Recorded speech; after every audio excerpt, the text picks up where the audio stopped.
Anin Buju, Miskawaskan, Indijnakas, Magizi and Dodame, Mississauga and Dunjaba. Good morning and welcome to the 41st Annual State of the Band Address. My name is Kelly Applegate. I'm the Commissioner of Natural Resources here for the Mille Lacs Band, and I will be your MC for the day.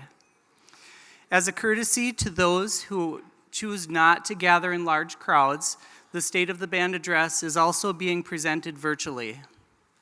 The recording of the State of the Band Address will be available for band members to view on YouTube after the address as well. Before we begin, I have a few housekeeping items to mention. For the Mille Lacs Band members and employees, please remember to pick up your free gift after lunch when the gift table is open. We ask that you remain seated during each of the speakers' addresses. As always, the beautiful centerpieces are reserved for elders to take upon completion of the event today. We will begin today's event by recognizing Wabash Kibanes, Joe Nekwanebi Sr., and Manadu Gweziwins, George Morrow's ceremonial drum placed here today. At this time, I ask those present if you are able to stand as our honorable flag bearers from Mille Lacs All Veterans Group post the flags.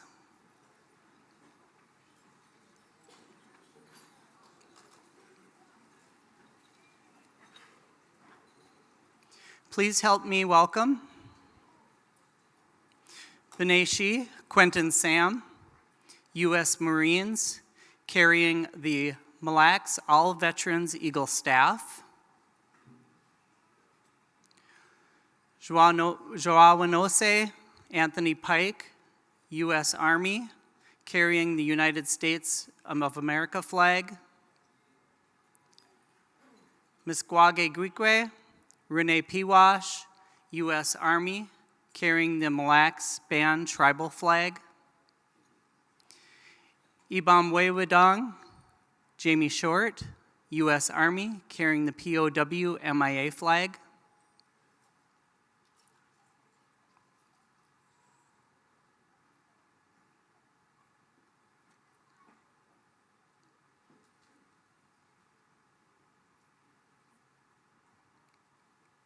Please proceed forward.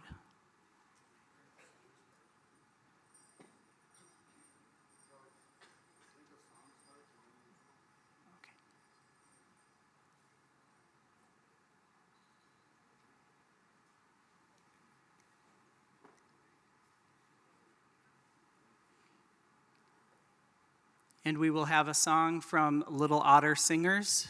As the drum plays, the color guard will advance.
Please help me welcome Beneshi Quentin Sam, U.S. Marines, carrying the Mille Lacs All Veterans Eagle Staff. Joawanose Anthony Pike, U.S. Army, carrying the United States of America flag. Misquagagwikwe Rene Piwash, U.S. Army, carrying the Mille Lacs tribal flag. Ibamwewidang Jamie Short, U.S. Army, carrying the POW MIA flag.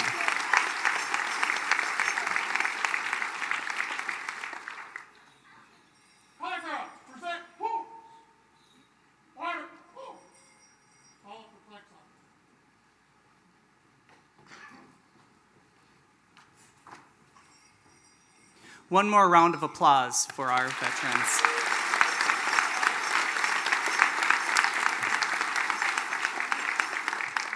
And you probably noticed this line of fine individuals in front of us here. These are our royalty that are present with us here today. We have Eric Loman Gordon, Mille Lacs Senior Brave. Jada Karisted, Mille Lacs Senior Princess. Theo Bolio, Mille Lacs Junior Brave. Zane Monchomp, Mille Lacs Junior Princess. Rico Garbo, Chiminising Brave. Bruce Anoka Jr., Onamia School Senior Brave.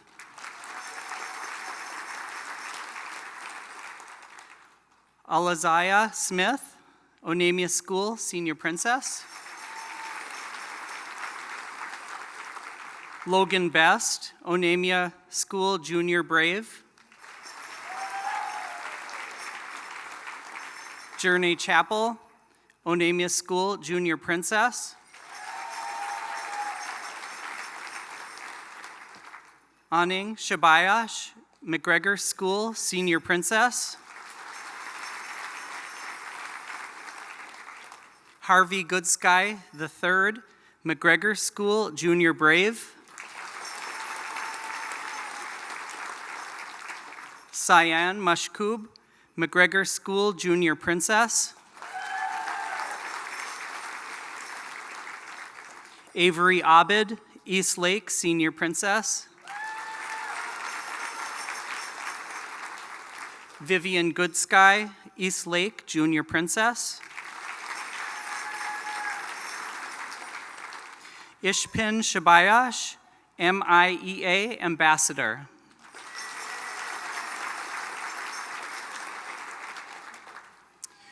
Miigwech Color Guard, Mille Lacs Band Royalty, and Little Otter for singing the flag song. One more round of applause.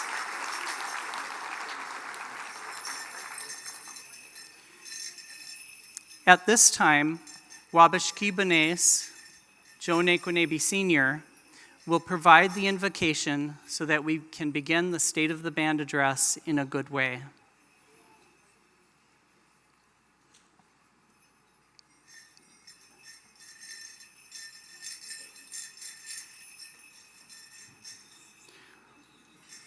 Royalty, you may be excused.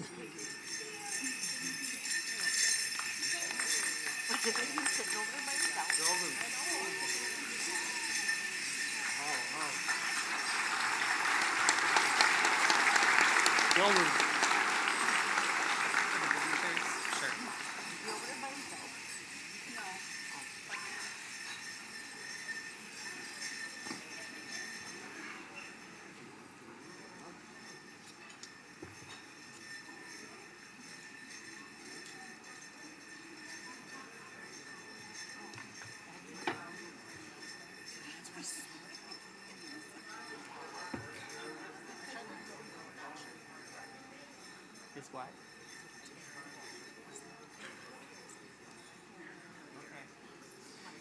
At this time, the pipe carrier for the drum We'll get that set up.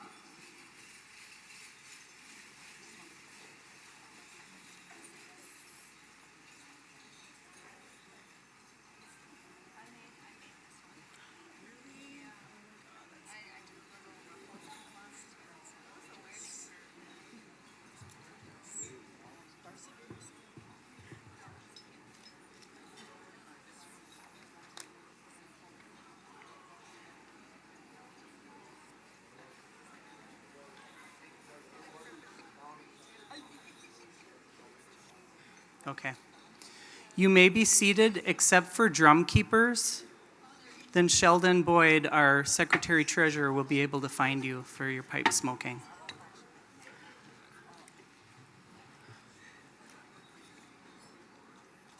Okay. All right, the pipe has made its way around, and we are ready for our opening invocation by Wabash Kibonace.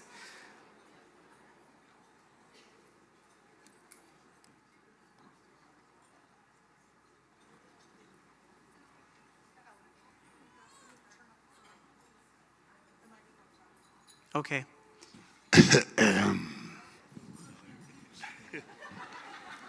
Big weight. How na the way ma gonna do the kiwa say ma somebody pibi the goose sama nungum sama mawan jiwan young mioma awan the shnabe you na couldn't say even the moon jab jad you say ma sama jinabish kwad you madidun ke game of the saga getting game my hour and give me show us sananig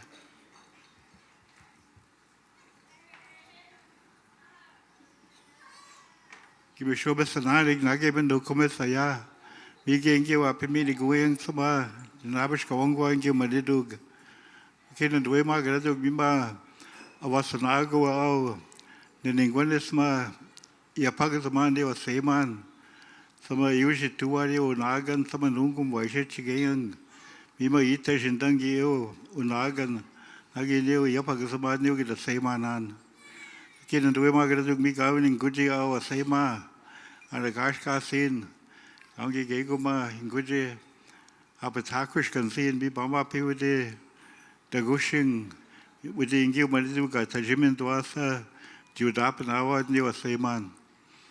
Kin and the Wima Ganadu Mima a Pelema Mawine Wiguyang Sama, Lishna Bewing, Miguma a Pelema a Pagin and Guasama, Mawine Wiguyang, Mima, Abad Yangwang, Gimishoma Sananik now, Lokumis, Mima, Juidu Kaguyang, Sama Gego, Ishu Buck. Mima Peter Shawanim the O and the Shnabe by Ipimin and no Gimishoma Sananik Nagin, you say man now, no commissionan. The king of the Wimagadu, Milgawin and go. Go and end him asking one Nanik in Gil. King of the Wimagad Nanigma and in the Kadinangua Mingio up in me with the word and the Shnabe win. Giabe, I have it to word. The Kigi out and they go in this way, Tashiman and the Beijing. In the way my grandson saw a kina up me the dunk say when the shnabe win, I gave away in Wayang, I gave away average 2 young son, Abish Kwangwang, you money dog. We are all in a bushu. Kin and the way my grandson be all you up not no get a same man. Again, you get the Zeman and you Gusson, not again you Lanison. You can give you up now and no get the same man. Nobody came a Guashami Guman, we gave a Judap na moari o Wilson. Nakiran do ma gada migma minuchi gewa songo ipin jwe binigayang ma yet sangwa songo individu kaguyang sabadi na abish kamang yo men do bimari zawen ayo manjiwan ageo we waited to get away to be going sa nishna be wing the kigema wagush I'll send me a parima guide sama we waited, Bishop, we do Kudadian, the Shawan, the young Nagima, the Bizinda would done. Getting the way Margaret Mima, a good minute to Chigate gave in one, the we do Kawadno, and the Shna Babynan, the Kina Ungo, noon and jig, somebody we do Kaguyang, Sama jinabish kamangyo bimad siwin na iyo bamanjiwin biungo malidu gaitajimin dwa iyo ganawa bamawa tawewene jidividu kawawa niyo jividu ka guyang sama gego ishiwe bak gege ligo ani gunung sanagad sama national bewing bigma kira gegu beitakush kamang bayanadak migo ji apagi tamang sage aba yabatiang go gibishumas sananik naman nukumas agema sema chigayang yes na ruima ganto gewa au nungum itashiba gewi no au chishkabe was inend ane geu de shui nawan ligani abi ligeu nene keba nungum biwasa kunanda geu dakim Bikilo gi ani gudnung mi eshi jagi sangio mayanatak sagi gwagitay guwan yo kinandoy magal nanig nandoy magal dog mi kuma meleka shigash ki tuyan sa apagal sa magwagil sa imanan mila sa washkwaj malidu deishimen sanama gegu wana endaman machagi gegu ma wani kilo yan miao hegwayokas studio gagi geduin ni wanenda gega gema ni wanenda ma au ga gebe go nikan yuinda ma gumin gega windi wanenda ma siwanga au ni ma gewi ni pita gushing sabo bimo badesa ni uda nishana beman vi gewi na wema ganzo go yudap na no gela sema nan gege ude anunda man vi geo na gala sid malidu wili giwe de nung miyo melik na wema ganzo ma jigash kituyan sa pagal sa magwagila sema nan Yeah.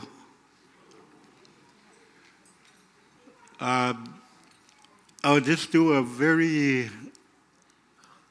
little interpretation for some of our guests that don't understand the Ojibwe language.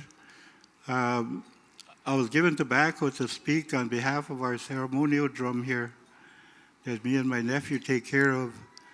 And yesterday there was a dish put out by the chief executive and some of the people that are putting on the State of the Band today. So we said a prayer yesterday for what's going to go on today. And my nephew, Nigandigwade, he was the one that said the prayer, and he talked a lot about the Manidug that are here to take care of the Anishinaabe. And so I didn't mention them today. They were already mentioned yesterday. I did mention three of them, Winnebujo and Chishkabe and Gagebe. But that tobacco that we put in that bowl, and when the pipe man lit that pipe, that when you put that tobacco in there was prayers that were said, and now those prayers are going to the Manidug that they were intended for, and they won't be stopped until they get there, and they won't bump into anything. So that is why we put our tobacco and use our pipe. We also, it seems like we're at Mille Lacs, we're under constant attack. At one time they were attacking our sovereignty, and they attacked our hunting, fishing rights, and seems like we're always under attack, and as long as we keep using our drums and our asema, we'll keep overcoming some of these attacks. And now we're running into other kind of attacks, stuff that's not good for us, and talking about opioids, the alcohol, and all that other stuff. But we'll overcome that. We'll stick together. And the chief executive, he always talks, whenever he asks me to talk, he always asks me to remind everybody that we should, we call it Joanne Diwin, and it show love and compassion for one another. Not just each other, but our neighbors and our anybody else we come into contact with. And he also said that we should listen to one another, bizindadida. And he also talks about widukudadida, And let's help one another. When somebody's in distress, let's not kick them around and demonize them. Let's help them. And that's our Indian way. And so he always asks me to talk about that. And I also talked about those that have left us. If you look over to the far wall over there, and I think there might be a couple on this side, that have left us already. But those people carried on our Indian traditions. And a lot of us have relatives here that have left us, and they kept us going with the religion. And we should never forget that.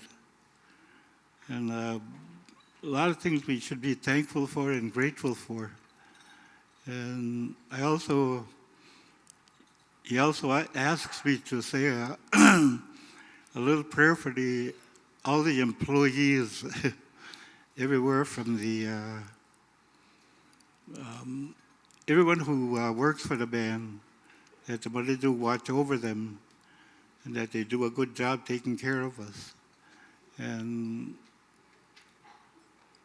hopefully they'll keep on doing that and take good care of each other. And so we have a lot to do, but we also have a lot of gifts here that help us move along as people. I mean, after everything that's been done to us, we're still here. And I don't think we're going anywhere. We'll still be here for a long time. But yeah, that's kind of basically what the prayer was about. And also when my nephew talked yesterday, he talked about our relatives out in Southern California. That place is burning up down there. And he said a prayer for those people. And I know we got some Malak band members who went down there to help fight the fire. And say a prayer for them, to watch over them. Miigwech. Oh.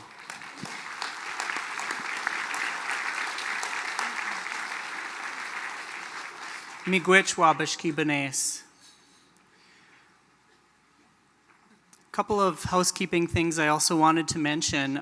There is some room at some of the tables, and for those of you that are crowded kind of in the back and looking for a place to sit, if some of those tables that have empty seats, if you just raise your hand and people can kind of filter into any empty seats there.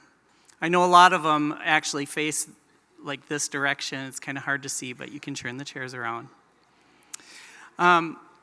So I'd also like to make a couple of announcements. Like Wabash Kibanes had mentioned there, the Mille Band has sent down a couple of our well-trained fire staff down to the fires in California. We sent Eli Staples, Marvin Staples, and Jamal Baird. So can we give them a round of applause for their bravery?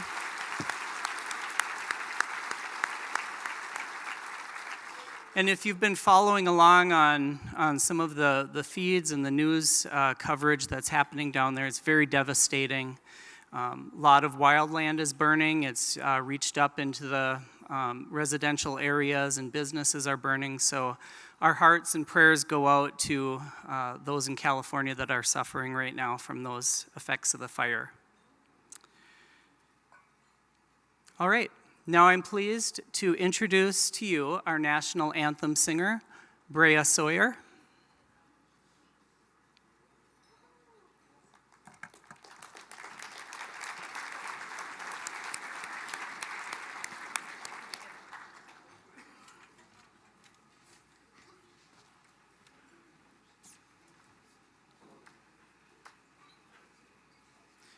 Could you please stand if you are able?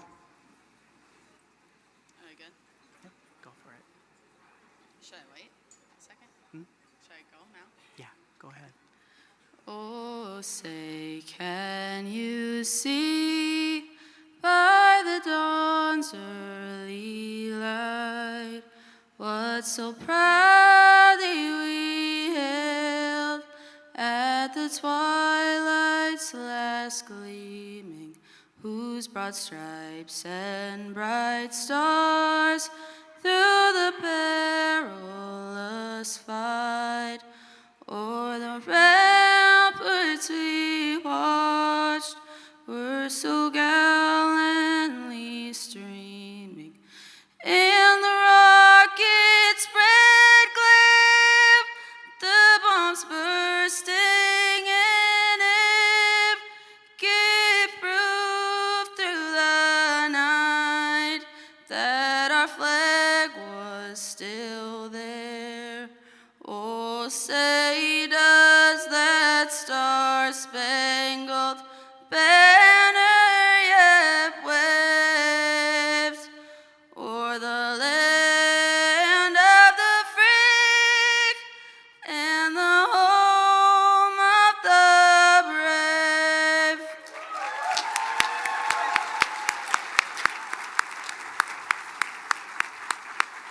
Miigwech Brea, great job.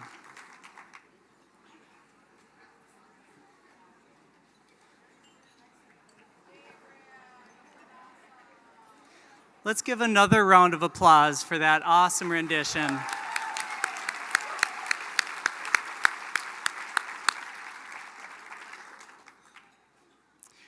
Please join me in recognizing the Mille Lacs Band elected officials. The Honorable Chief Executive Virgil Wind.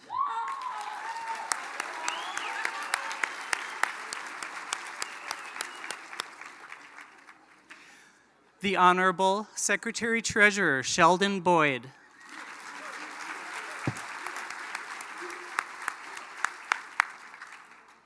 The Honorable District 1 Representative Carolyn Bolio.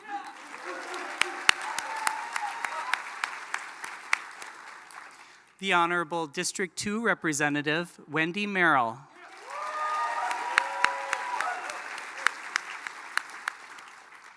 And the Honorable District 3 Representative Harry Davis.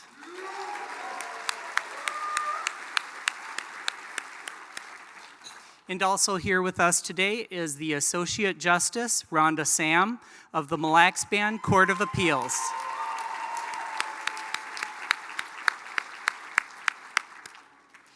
I also would like to recognize the Mille Lacs Band appointed officials here with us today. Commissioner of Administration and Acting Commissioner of Corporate Affairs, Darcy Big Bear.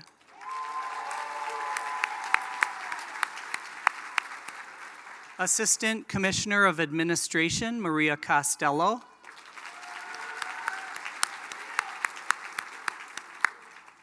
Commissioner of Education, Raina Kilspotted.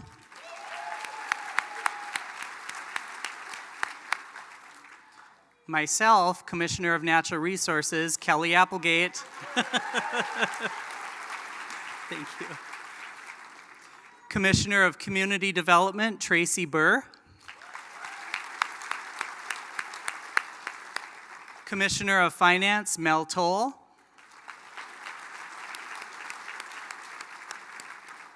And our Solicitor General, Caleb Dogeagle.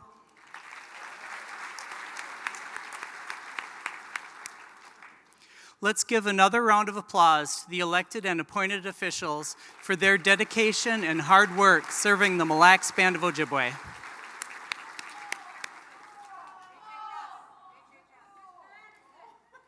And I'm sorry, I don't know why that wasn't included. I apologize. Also, Health and Human Services Commissioner Nicole Anderson.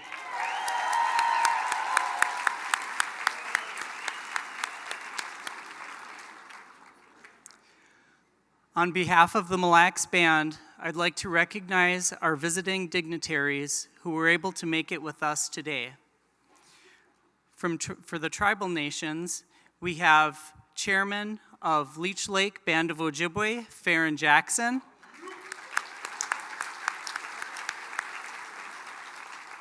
Also with Leech Lake, we have Lenny Fineday.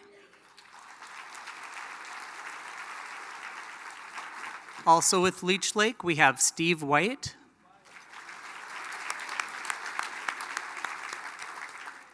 From the Minnesota Bureau of Indian Affairs, we have Ms. Heidi Gordon.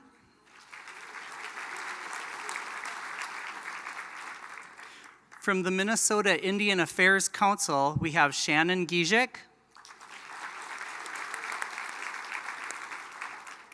From the Minnesota Office of Cannabis, we have Melanie Franks.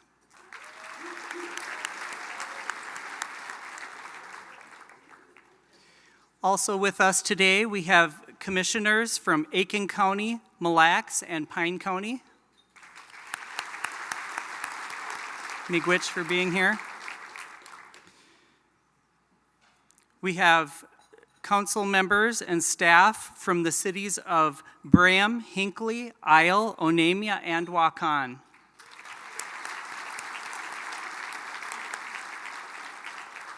We have the sheriffs of both Aiken and Crow Wing County here with us today.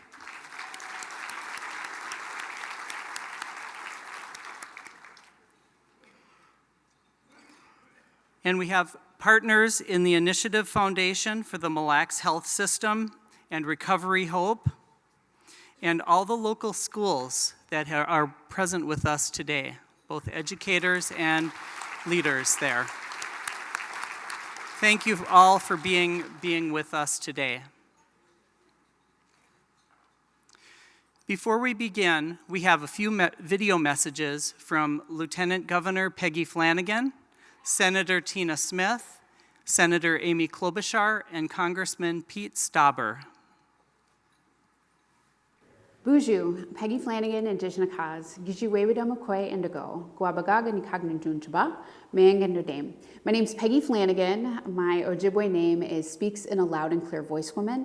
I'm a member of White Earth and my family's the Wolf Clan, and I'm proud to be the Lieutenant Governor of the great state of Minnesota, and I'm happy to join you virtually for the Mille Lacs Band of Ojibwe's 2025 State of the Band Address. I want to first say Miigwech to Chief Executive Wind for your leadership, vision, and partnership. And of course, thank you to all of the tribal leaders for all that you do to take care of your people and community. We've made a lot of progress in building relationships and trust with tribes, engaging in meaningful tribal consultation across state agencies, and are trying our best to make sure that we move towards a future that lifts up all people who live in Minnesota Makoche. We are grateful to tribal leadership, our partnership with the Mille Lacs Band, and the other 10 tribal nations in Minnesota who move this work forward together. It takes all of us being at the table to make sure this work can happen, and we're looking forward to hitting the ground running as we move into another legislative session. I am so deeply appreciative of the work you all have invested in our shared success, because when tribal nations thrive, all of Minnesota thrives. Miigwech, Gegowabamin. Boju, Mille Lacs Band tribal leaders, and all of the members. I'm sorry to miss your State of the Band this year, but I want to thank you for offering me a few minutes to say hello and to thank you for your work. First, I want to congratulate Chief Executive Virgil Wind, your new role leading the Mille Lacs Band, and also I want to thank you for your leadership role with the Midwest Alliance of Sovereign Tribes. Chief Executive Wind and I have already started to work together on issues of importance to the band, and I appreciate very much your advice and counsel and the opportunity to build on the strong government-to-government relationship that my office and I have always had with the Mille Lacs Band. I look forward to continuing to work with you in this new year. And as I represent Mille Lacs in the United States Senate and on the Senate Committee on Indian Affairs, my priority is to work together with you to uphold your treaty rights, to strengthen tribal sovereignty and self-determination, and to ensure that the voices of Native Americans are heard in Congress. At the same time, when we work together, we can deliver results for the people. When you told me about the need to connect MLBO member homes to the municipal water system in Isle so that tribal members have clean drinking water, we went to work and we got the federal funding to make that project happen. And when you told me about the opportunity to support MLBO small business owners and entrepreneurs, we got the funding, the federal funding, for the Mille Lacs Tribal Economy Business Incubator. These are good ideas that came from you, and my job is to help make them happen here in Washington. So I want to talk about one other important project that we're working on together, which is to pass the bipartisan PROTECT Act. We can all see the terrible damage of opioids and fentanyl on tribal lands when non-native people come onto your land and commit drug and gun crimes, and your courts have no authority to prosecute them. So the PROTECT Act would help change this by allowing tribal nations the option to prosecute non-natives for drug and gun crimes that are committed on your land. I'm very grateful for the support of Chief Executive Wind and the entire Mille Lacs Band as I work to pass this bill in Congress. And in all this work, tribal sovereignty and self-determination are at the center of our relationship. Respecting these values isn't optional for the United States government. They are enshrined in centuries of law and treaties, starting with the US Constitution.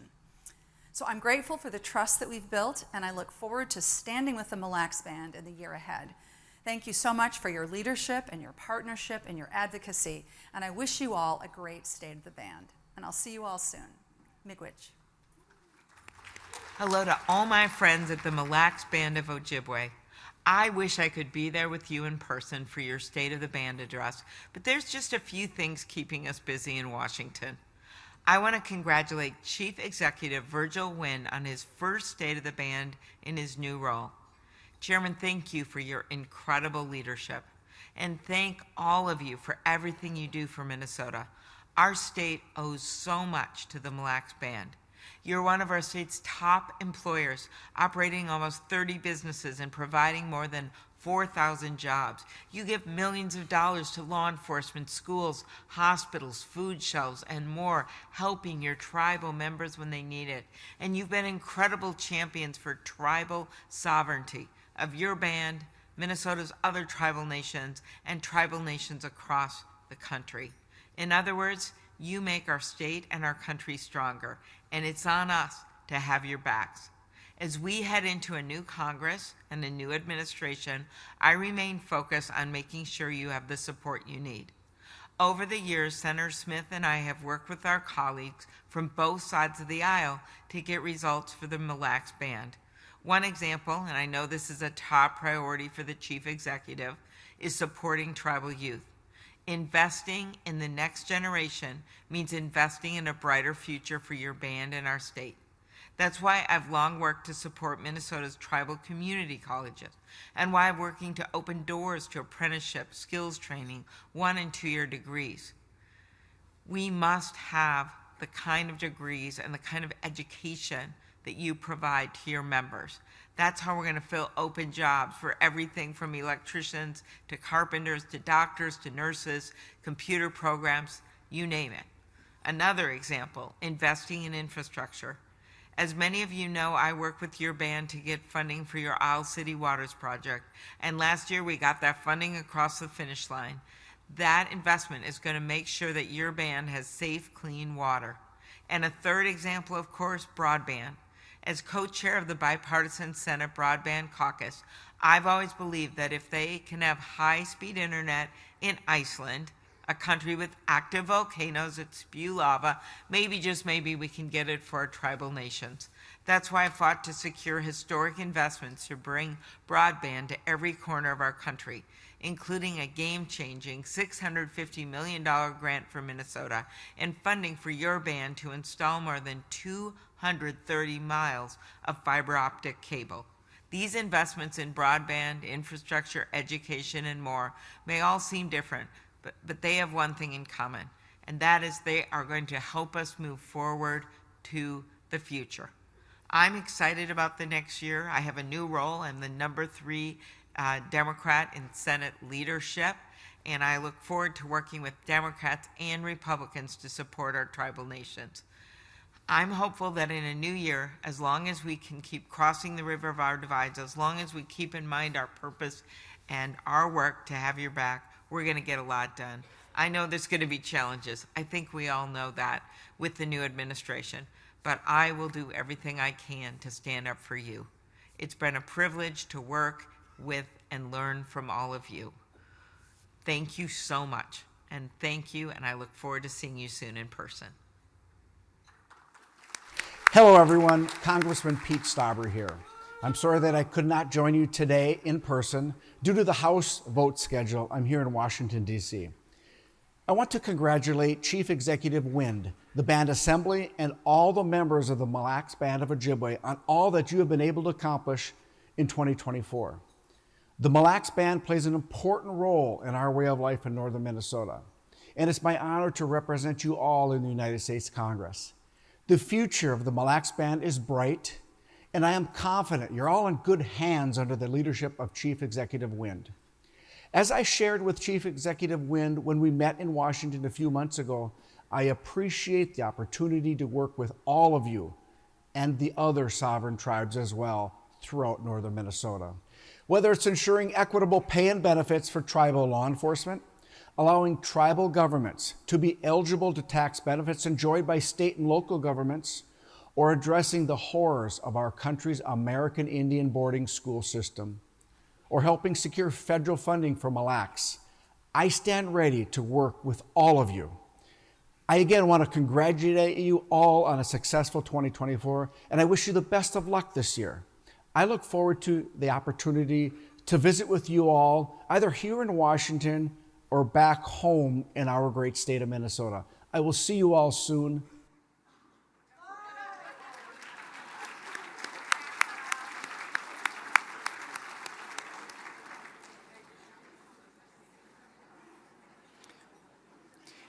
At this time, I would like to welcome up our Honorable Sheldon Boyd, Secretary-Treasurer and Speaker of the Mille Lacs Band Assembly.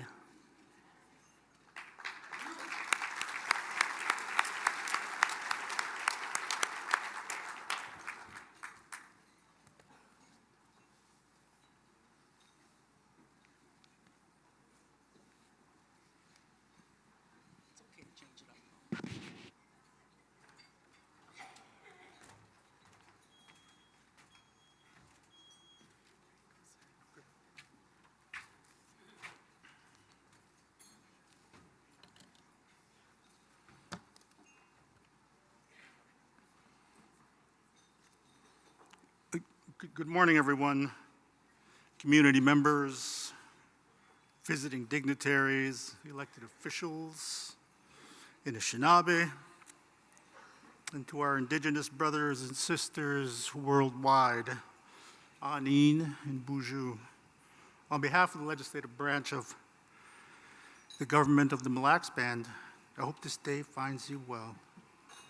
And also to the people battling the wildfires out west, please send your thoughts and prayers. These State of the Band addresses are markers in time as we come out of the dark of the winter and the bright moon last night and the biting cold today, and we continue our journey as Anishinaabe, Mississauga, Gunning, the people of the Big Lake here.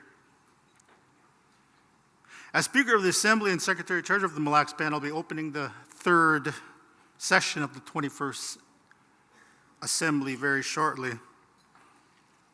This session is special, and that we'll hear from newly elected Chief Virgil Wind as he gives his first State of the Band address. Congratulations, sir, as a former District 1 representative and now the new chief. Nice. And we'll also hear State of the Judiciary from Justice Rhonda Sam. To those people who are here this morning for the first time, by statute, these addresses are given actually to the Band Assembly.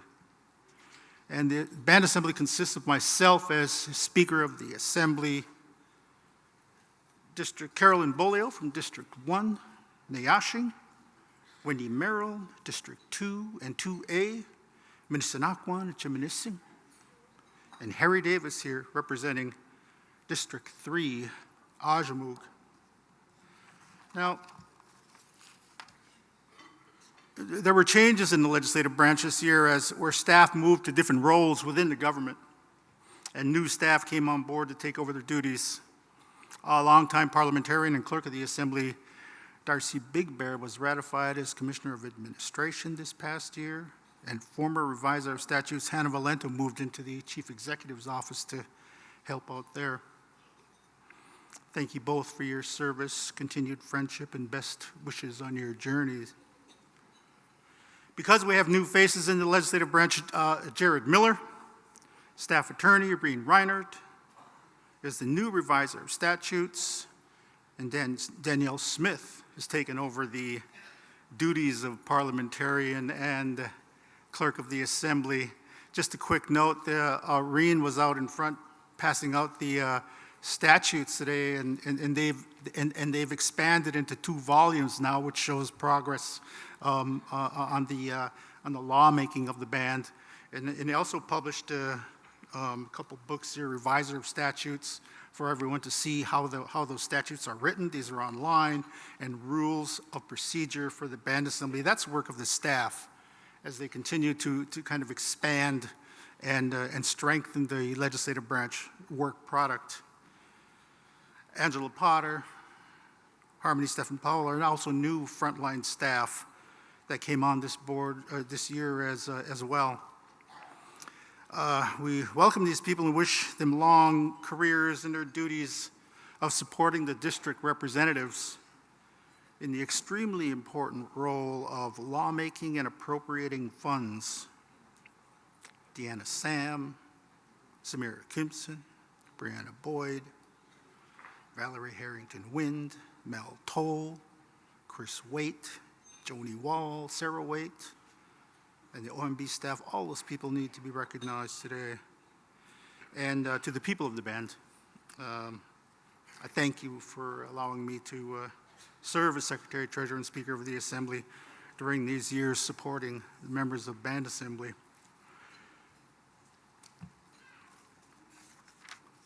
Looking back during my 6 years in office, just quickly, the oversight of the band's investments, that has evolved dramatically, and for the better. For over 20 years, there was one person and one company giving reports to the Band Assembly 3 times a year. Now, under new band law, and there are 2 major institutional investment level companies and an investment board of 7 members, all acting independent of each other for the interests of the band.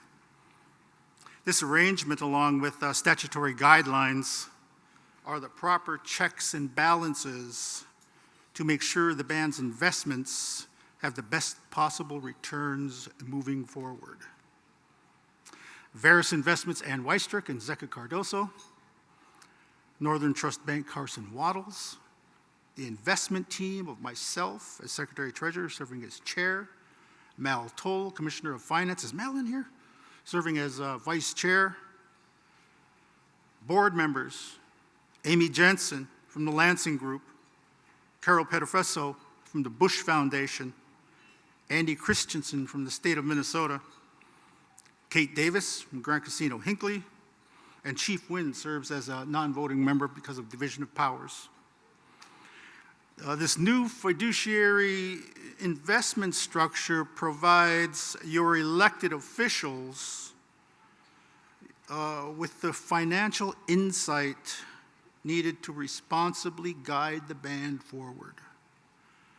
To all the people mentioned, on behalf of the people of the band, I thank you, all of you. So, earlier this year, when it became clear that there was going to be a change in leadership, I had a conversation with Jared Miller about the role of the position of chief within the tribe, and shared my thoughts about that.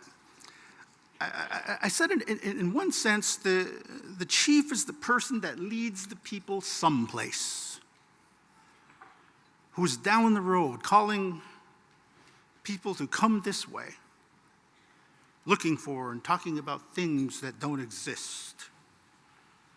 That conversation made me think about our journey as a people and the change in leadership in the country and the landscape there. Now, nationally, it seems our country is divided with little to no middle ground. Comments on many levels are razor sharp, and the rhetoric in the news and social media seem to successfully target pure emotion on both sides, where experience and impartiality appear to be on the outside looking in.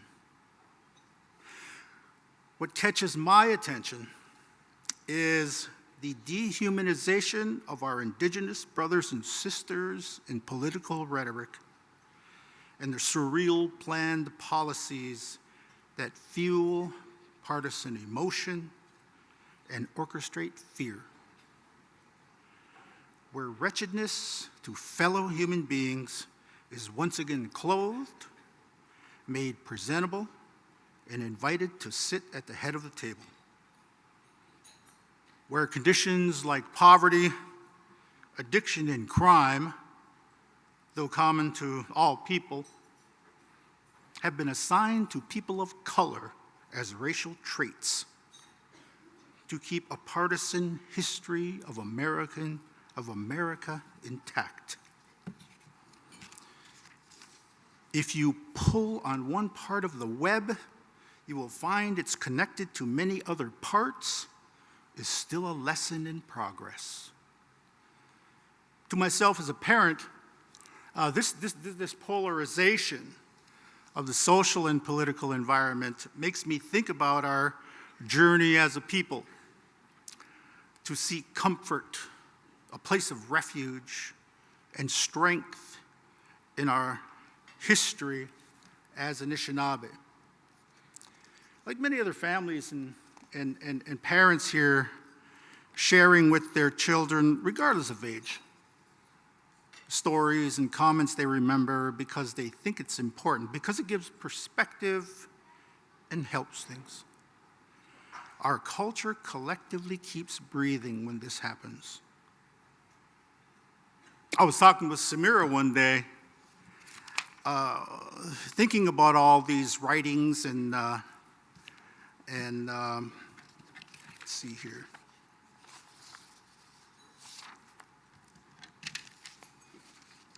I got a missing page, but no matter.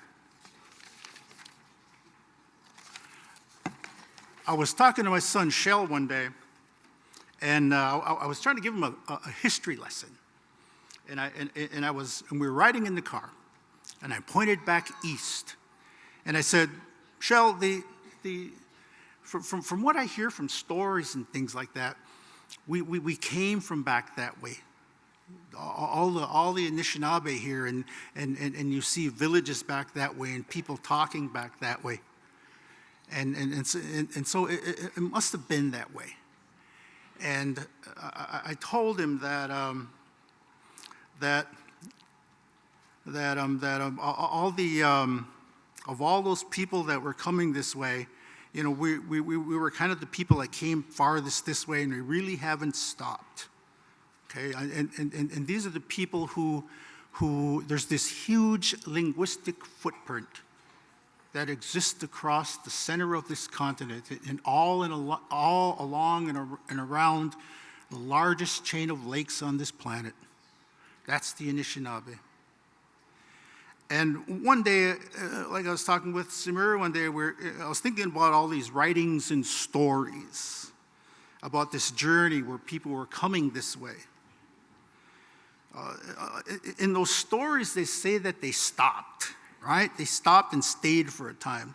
Must have been some good spots there. Must have been plentiful food, great location, comfort, okay? But I thought about when those stories say that they kept going. Now, how did somebody convince them to keep going? When you have a good spot, how do they convince them to leave the beauty of the spots where they were? If you traveled back that way, there's some really beautiful spots all along back that way, but they had to keep coming, and somebody talked them into keep coming. And that took leadership. Talking about things, they must have talked about things that were over this way, that didn't exist, that were down the road. Leadership was able to do that, or we wouldn't be here this morning as Anishinaabe. Maybe they seen something that was coming or seen something ahead that was good for us, but we're still on that journey. When they had people on pictures on the wall, when they had little financially, and faced land steals and corruption. These guys here, Shabashkang, Ekwanebi, Sam Yankee, Art Gobble. Those people kept looking ahead and were thinking about us today. They pushed for separation of powers, for state grant funding language to be changed to exclude references to tribal sovereignty. They talked about things that didn't exist at the time. They spoke about enacting criminal statutes, revisiting Public Law 280, that transferred criminal jurisdiction on our lands to the state of Minnesota, and they called for the recognition of the Treaty of 1837. That was in the 1980s. Those things didn't exist. They spoke about what was ahead. Then gaming came. An explosion of financial activity that has changed Central America, Central Minnesota to this day. The band's financial success is primarily because of our location. Location, location, location. That's because our people stayed on their journey and they wouldn't move. We're in a good spot now, just like those other spots. Gaming revenue, investments, houses being built, large number of human services, services in general being offered to care for the people. But we have to keep going. Think about not getting too comfortable in this good spot, because things might be changing nationally. The surreal dialogue from those coming into power. Our friends on the national scene are leaving us openings, like the lady mentioned here, the path forward. For example, along with that, the Violence Against Women Act provides for tribes to prosecute non-Indians. And this person here, Senator Smith, she just mentioned another possibility where they're giving tribes those paths forward to exercise sovereignty.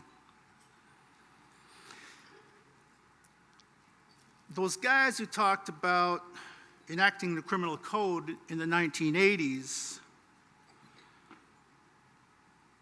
if we're content with allowing others jurisdiction to continue for 75 or 100 years, then we will have stopped on our journey.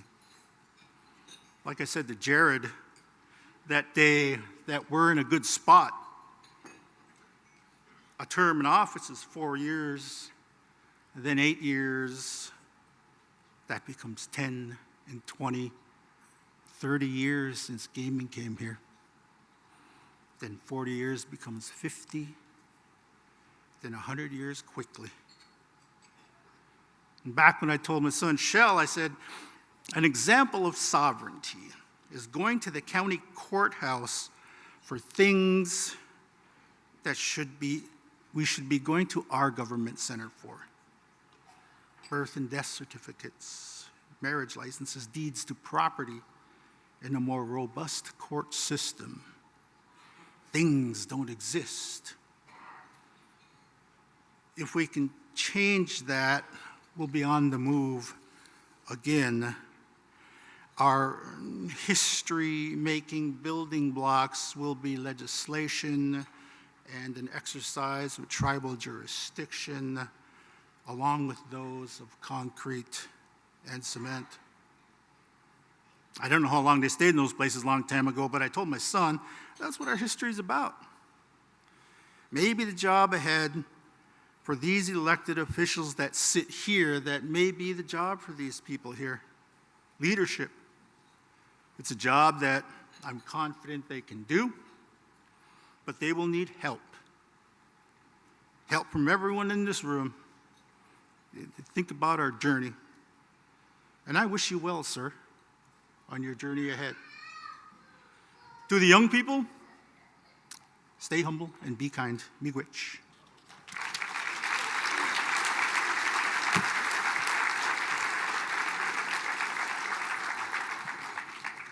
Are you ready there, Danielle? Ready. Okay. I'd like to call to order the third session of the 21st Assembly on Tuesday, January 14, 2025 at, is there a time, please? 11:10 a.m. 11:10. Roll call, please. District 1 representative. Here. District 2 representative. Here. District 3 representative. Here. We have a quorum. Sir?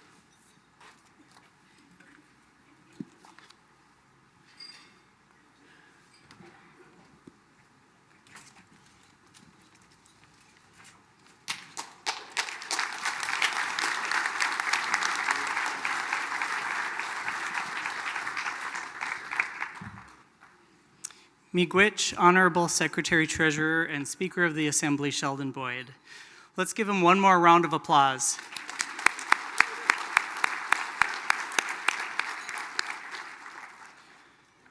At this time, I'm honored to introduce the Honorable Associate Justice from District 1, Rhonda Sam. Chief Justice.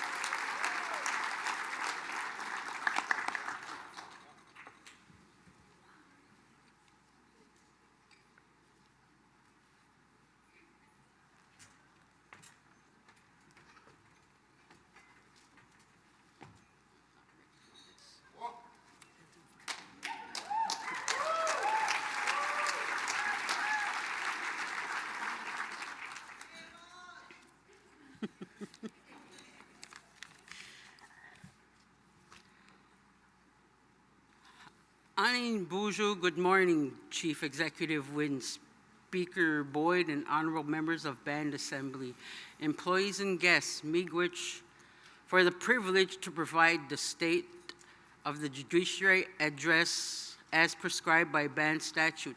Before I get to the introductions, I'd like to make reference to Band statute in Title 24, Section 22, 2003 and 2004, in which the judiciary philosophy, the theory of law and principle of the laws of the Mille Band in part of the judiciary philosophy, which indicates that at the times, the circle of peace and harmony amongst the people will be distributed, and the circle of life needs to be restored in a manner that permits the integrity of the individuals to be maintained so the community will continue to grow and prosper. The theory of the law applies the concept of Shawinama, and that the purpose is to keep the people together as one. It serves to balance the forces of life and bring stability to the people so as to coexist in peace and harmony. The principle of the law is a cooperative search for truth and justice amongst all persons coming before the court. Those that come before the court must adhere to the basic principles of honor, respect, integrity, and purity, and kindness. These three statutes have been immensely applied in the last 3 years of the Family Healing to Wellness Court, and I am proud to share a story. However, I must begin with the introduction of the court. I, Rhonda Sam, currently serve as the Chief Justice and as the Appellate Justice for District 1. The Honorable Brenda Moose serves as the Appellate Justice for District 2, and Honorable Bernita Humatwao serves as the Associate Justice for District 3. Please stand and be recognized. Brenda could not be here today, so Brenda, if you're on Zoom, please stand and rise. No, just kidding.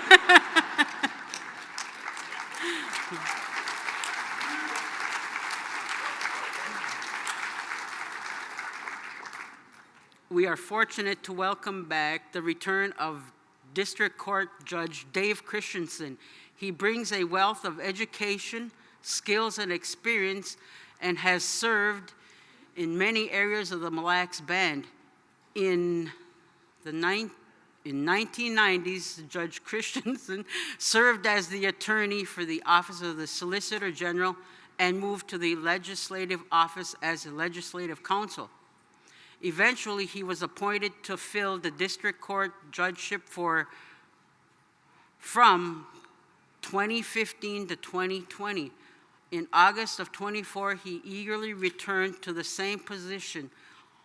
When asked why he returned and what is the draw to the Mille Lacs Band, his response, "I returned to Minnesota because my family is here. Additionally, working for the Mille Lacs Band is very rewarding. The government structure, development of the courts, the division of powers is a unique blend of Western law with the Mille Lacs Band's cultural values." He further states, "It is exciting to be a part of it." Please stand, Judge Christensen.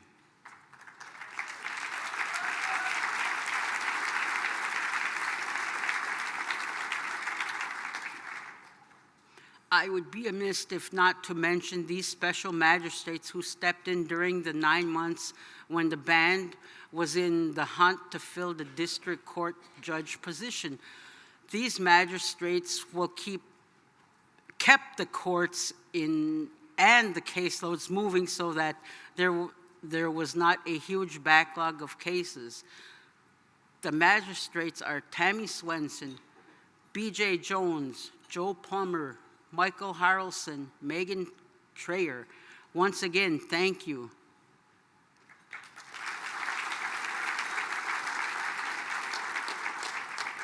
There are several goals that the judicial branch intends on meeting this year.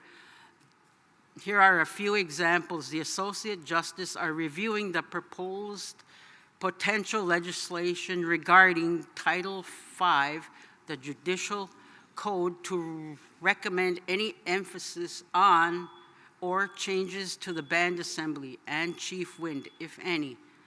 The Associate Justices are also reviewing the rules of the Court of Appeals to strengthen and further clarify procedures for the review of cases brought to the appellate court. The judicial team is also reviewing the need to fulfill the associate district court judgeship, and finally, a review of the district court rules and the need to streamline for uniformity. Moving to statistics, in 2024, the number of new cases filed totaled 1,054. There were 1,561 hearings held and 2,026 court orders issued. Finally, there was 1,015 cases closed, which 208 of them were filed in 2024. The Peacemaker program had 24 cases referred in 2024, and 4 remained as a carryover from 2023. After holding the circle with the parties, 15 of those cases had positive results, with the parties reaching a resolution. The Peacemaker returns the outcome to the district court with an agreement, and the court issues an order of that agreement. Currently, there are 10 existing cases that the Peacemaker is still working on, bringing the circle together for review and discussion. The Peacemaker program is similar to a mediator, but different in that the Peacemaker uses the 7 values, and the circle process to find resolutions that all parties have a say in the outcome. At this time, I would like to ask the peacemaker, Lori Valles, to stand and be recognized. Miigwech for your hard work and contributions to the court.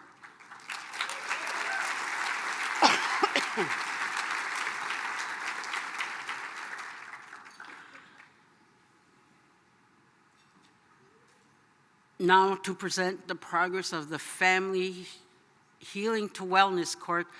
As a refresher, this 18-month program is for the parents of banned children whose substance abuse contributed to the family being involved in a child protection proceedings. It is an alternative to the traditional court process, which works to unify families and build a stronger community by providing support and connection to culture and healing services for those impacted by mental health and addiction. There has been significant advancements in the wellness court, which I will share through the last year. Other tribal court judges, visitors, including Mille Lacs County, had heard of our program and requested to visit our wellness court to see how the program works. They walked away committed to the need, the types of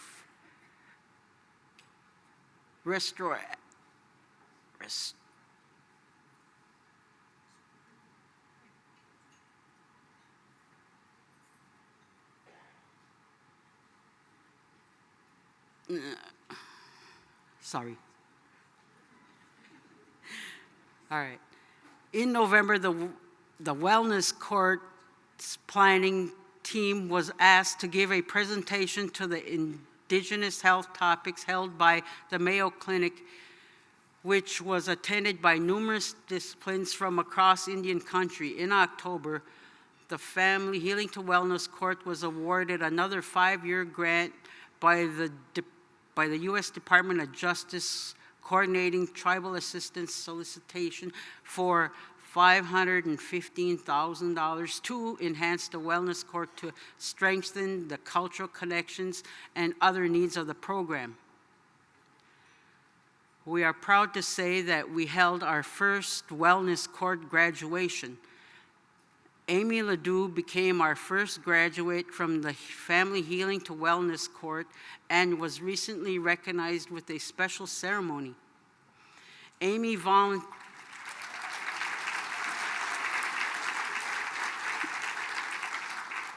volunteered for the Family Healing to Wellness Court in November of 2022.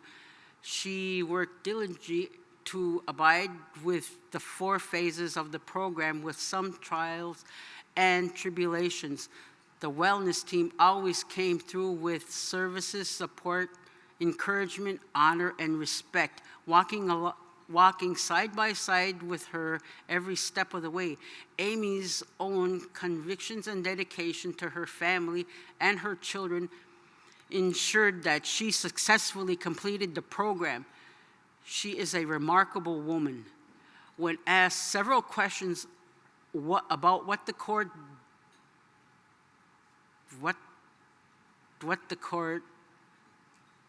did for her and how this changed her life, her response: before the Healing to Wellness, I lost myself in a dark place. The wellness court gave me the guidance I needed to bring light back into my life. I pushed against therapy for a long time, but with the encouragement and support of the team, I decided to give therapy a chance.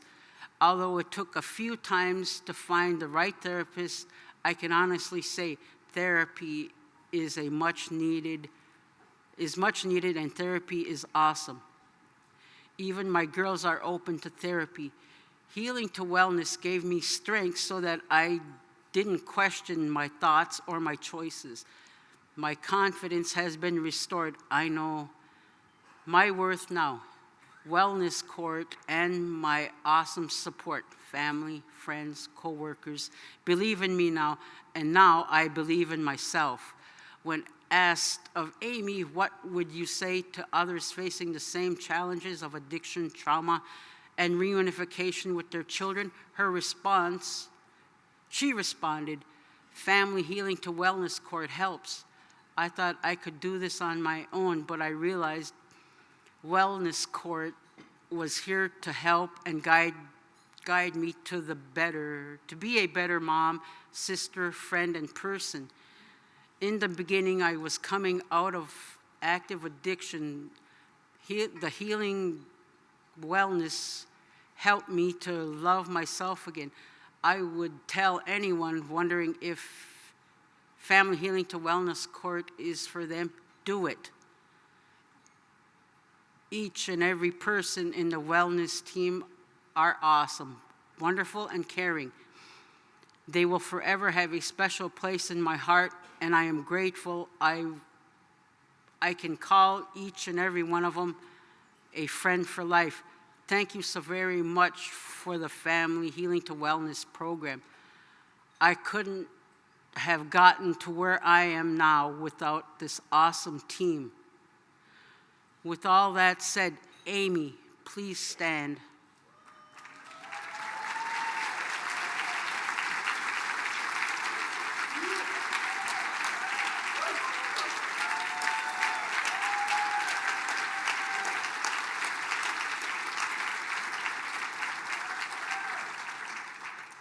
Members of the audience, help me congratulate Amy with her successful graduation, and I hope it was a night to remember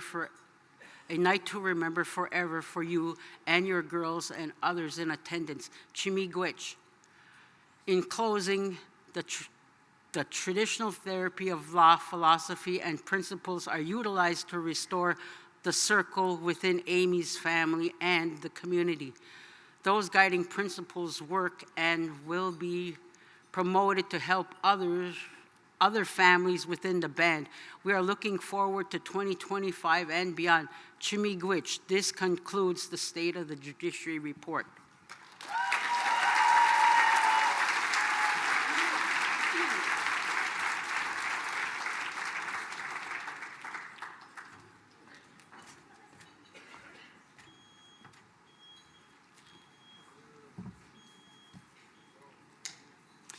Miigwech, Honorable Chief Justice Rhonda Sam. Another round of applause.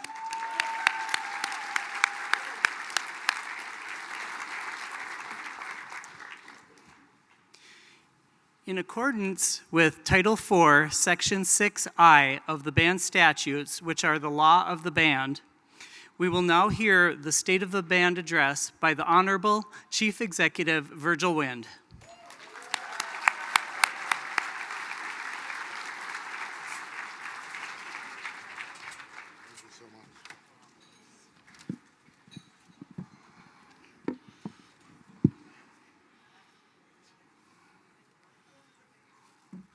Sorry, give me a minute. I'm a little extra here. Sorry. All high maintenance up here, man, so.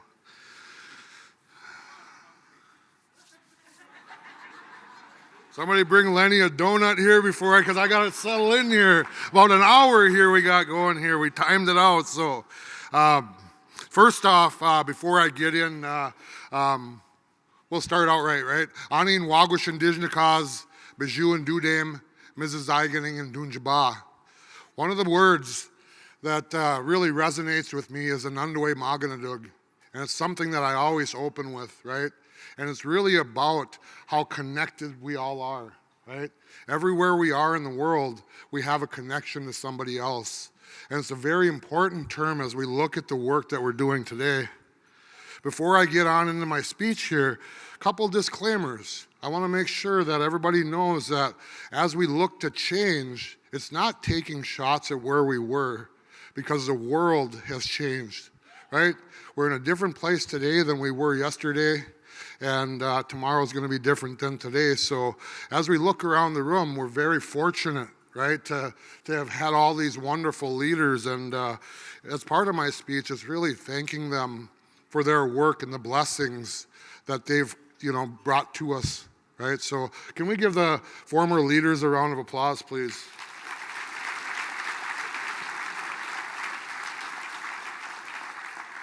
So along with those blessings comes a lot of dreams to carry out, right?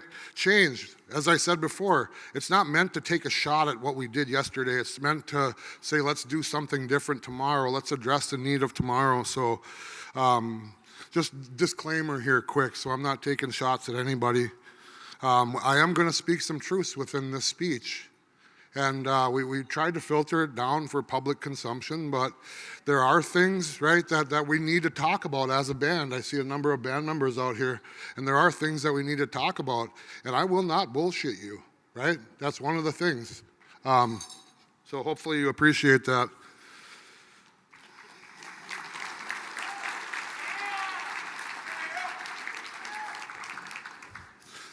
I always start off a speech with a swear word in the first couple minutes, right? So as Kelly was doing can we give Kelly a round of applause, please? Thank you so much, Kelly. So as we were getting started here, we had a very wonderful problem, right? So as Kelly was doing his thing and mentioning the very important dignitaries that are partners of the band, there were over 60 of them that showed up today to hear the State of the Band address. So I want you guys to know that your presence here is not unseen. Your presence here is appreciated. So can we give the dignitaries one more round of applause, please?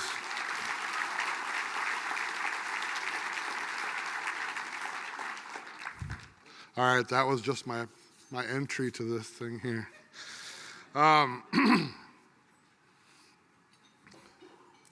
So back to that term, Anundawe Maganadug, all my relatives.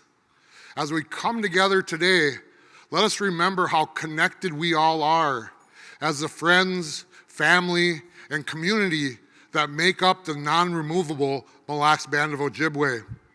As the Anishinaabe that walk this beautiful earth, and as a people committed to the sovereignty, well-being, and longevity of the band, let us always remember the impact that we all have and the actions that we take every day, good and bad, and what those actions mean to one another.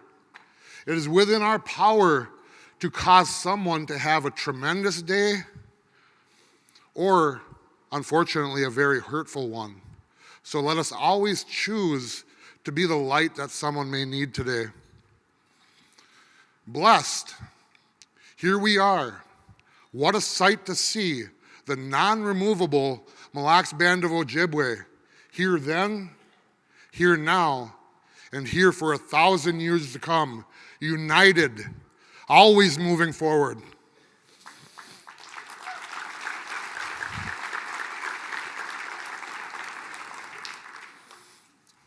Welcome tribal leaders, honored guests, employees, friends, and most importantly, welcome my fellow citizens of the non-removable Mille Lacs Band of Ojibwe. Go ahead.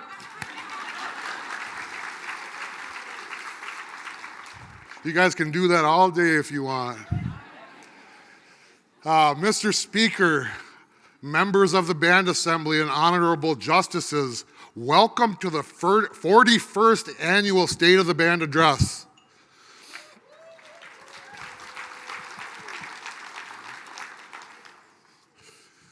Miigwech to Joe Naquinabe Sr. for speaking on our behalf so that we can always begin in a good way. Miigwech to the ceremonial drum and Wabashkibanes for setting the dish yesterday and setting all of us up for the right date today.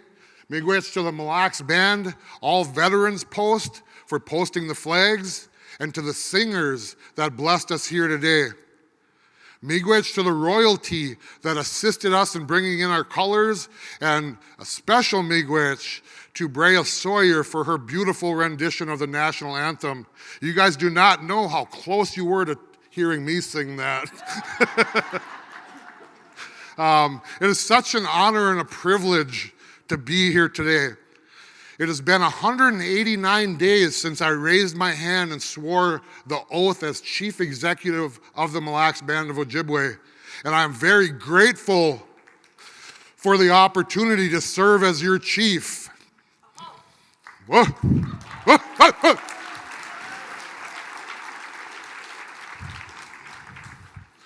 This is not a job that I take lightly, and over the years, hopefully you'll come to see that although I may be a lot at times, my heart is always in the right place, and I'm always working for the best interest of the band. It is still unbelievable to me to have this honor. So I do, I need a napkin. I'm thinking back to what the Mille Band was and looking today in awe, right? In awe of what it really has become.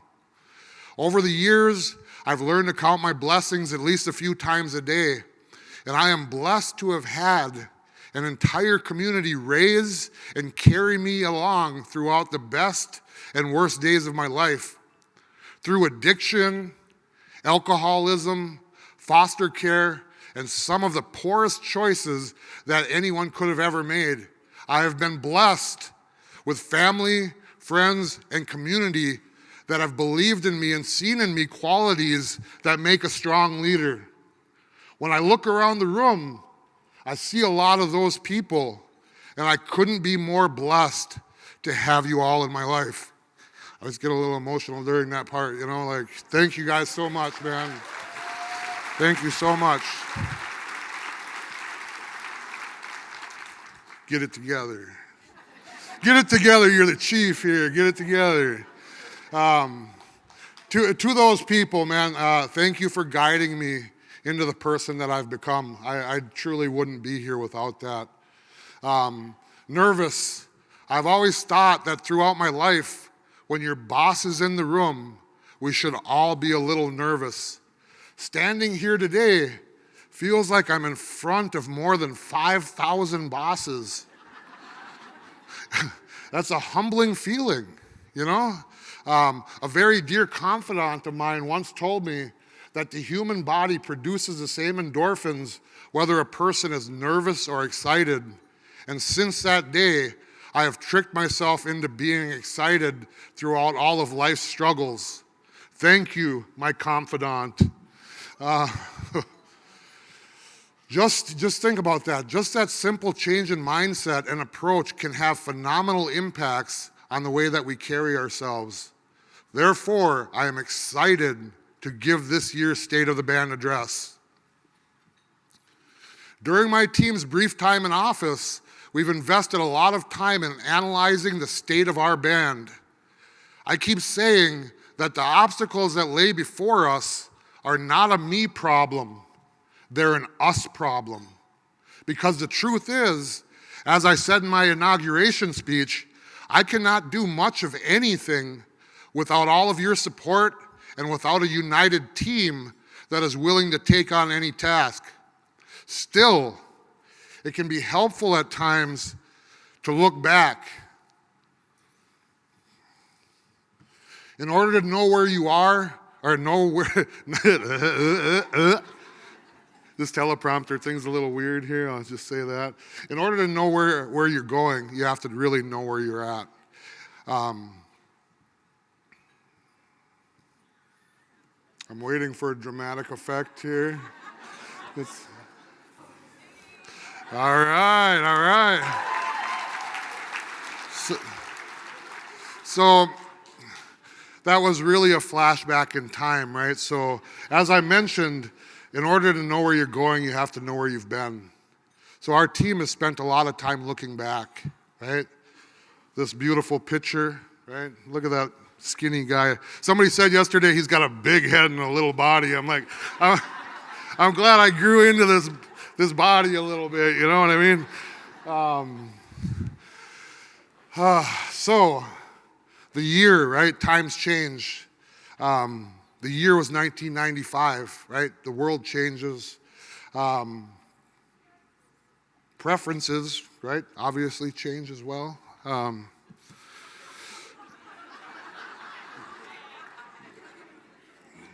I was warned not to do that joke, right? So those of us that were teenagers in 1995 knew every word to Waterfalls by TLC, or This Is How We Do It by Montel Jordan, or the one you've just heard, Gangster's Paradise by Coolio. The best movies at the box office were Batman Forever, Apollo 13, Toy Story, and one of my all-time favorites, Braveheart. Mel Gibson killed that role, you know. The San Francisco 49ers defeated the San Diego Chargers in Super Bowl 29, and Michael Jordan even came back from retirement only to lose to the Orlando Magic in the playoffs.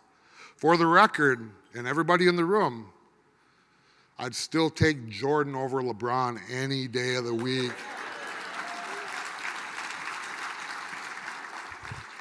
So back to 1995, something else happened. On January 10th of that year, the Mille Lacs Band Chief Executive Marge Anderson declared 1995 to be the year of the child. In an executive order, Chief Anderson found that safeguarding the future of our children and youth of the Mille Lacs Band is and has always been the most important priority of the Mille Lacs Band.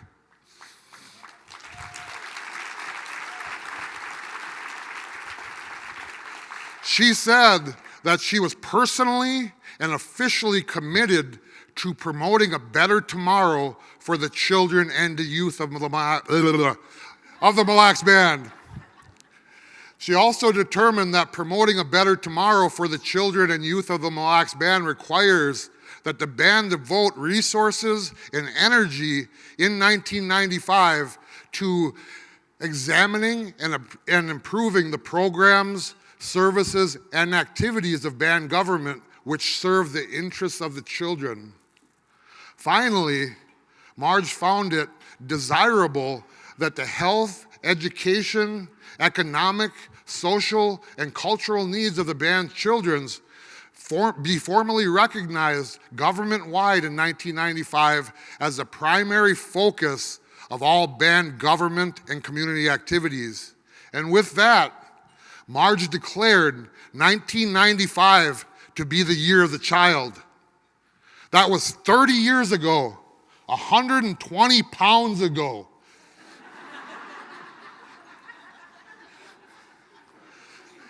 Her words are as true and powerful today as they were then. I believe what she believed, that the children are our future and that we must continually invest in them. Ladies and gentlemen, Mille Lacs Band members, friends, family, distinguished guests, dignitaries, dedicated servants of the band, in addition to providing my State of the Band address, my first State of the Band address, and in honor of the memory of Marge Anderson, I declare 2025 to also be the year of the child.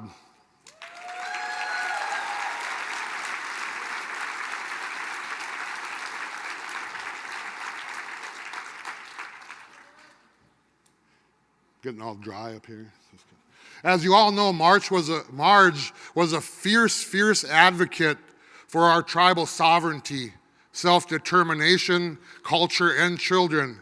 She served the band for many years, first as a District 1 representative, beginning in 1977, and then as Secretary-Treasurer from 1987 to 1991, then as Chief Executive from 91 to 2000, and again from 2008 to 2012. Marge once said that we must not merely witness the change, we must develop it. We need to help shape the change and be the needle that weaves the web of change. And with that, I call on each and every one of you, elected officials, commissioners, we all have to come together and work toward the change that we so deeply need for all of our communities.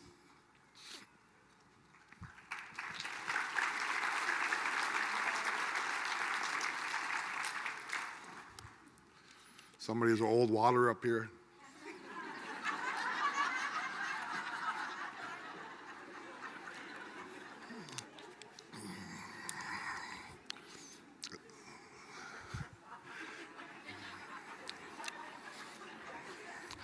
All chapped lips, just kidding. It's the light, really. So Marge may have walked on, but we still have her daughter, Gina Anderson. Unfortunately, Gina couldn't be here with us today, but a couple months ago, we had an employee appreciation event. And at that event, I was shocked to learn that Gina has worked for the band more than 40 years. Think about that.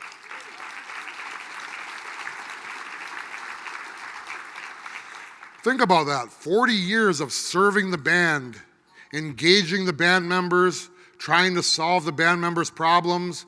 I can't thank Gina enough for her service, and I hope she will feel honored watching from home as we look to her distinguished mother for guidance.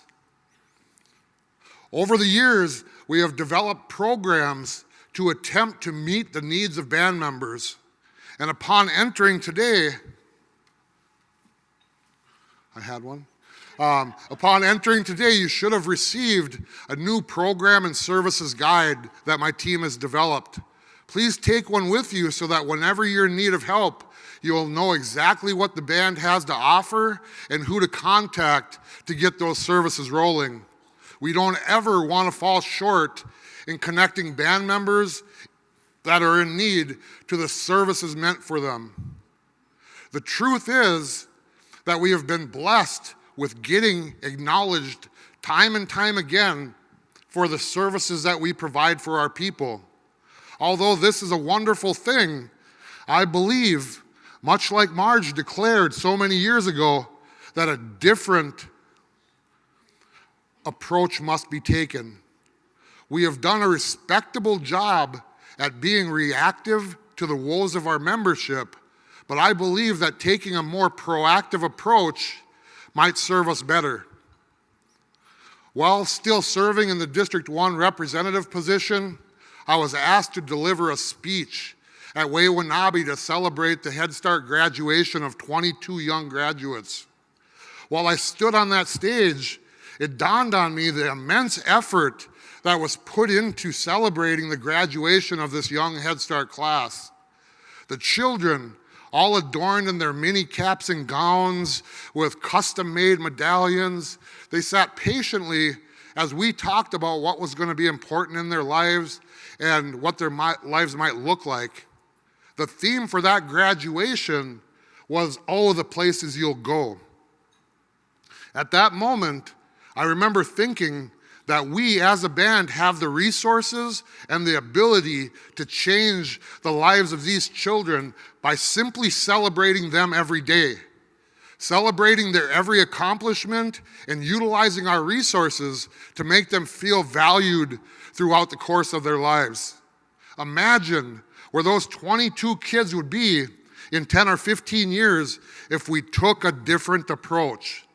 Imagine if we created a path for them that encompassed every opportunity from extracurricular activities all the way to higher education. The sky would be the limit. As leaders of the Mille Lacs Band, we have the obligation and power to make these changes.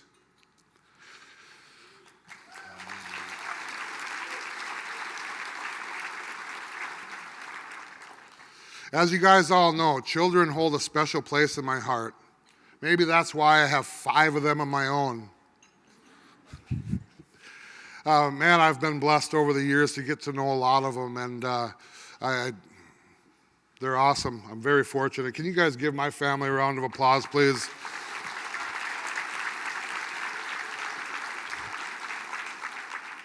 So they've really sacrificed. Right, when I was working construction, I'm veering off here for a sec, but they've really sacrificed. When I was working construction, it was different, you know, and now that I'm in a role here, it takes me away from home a lot.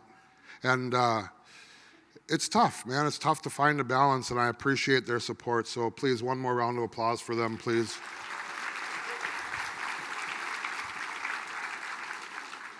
Children represent what is best in all of us, before the world takes that innocence away. So many of our children have faced traumas that most people can't even imagine. We have got to find a way to reverse that. Parents, grandparents, aunties, and uncles, it is our job to come together to protect our kids and to build a world in which they can thrive. Together, we must make this a priority. Confidence is one of the keys to living a successful, happy, and peaceful life.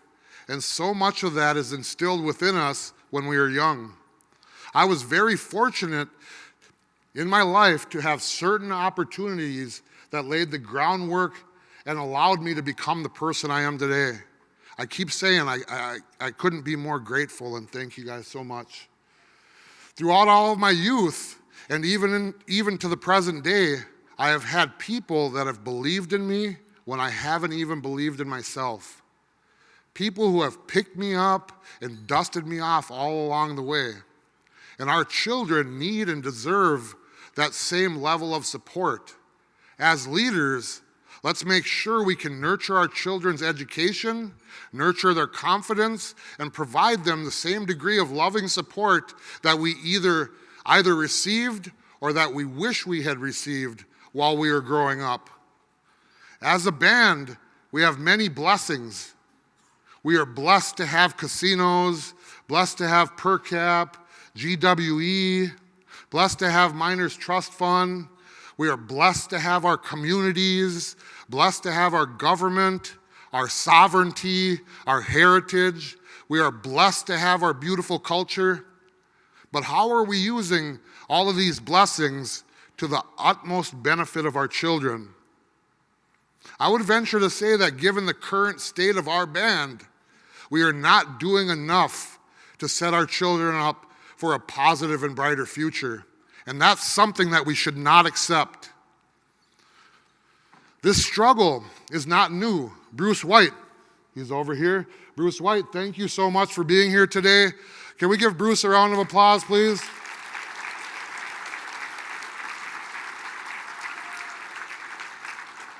So Bruce White is a Mille Lacs band historian,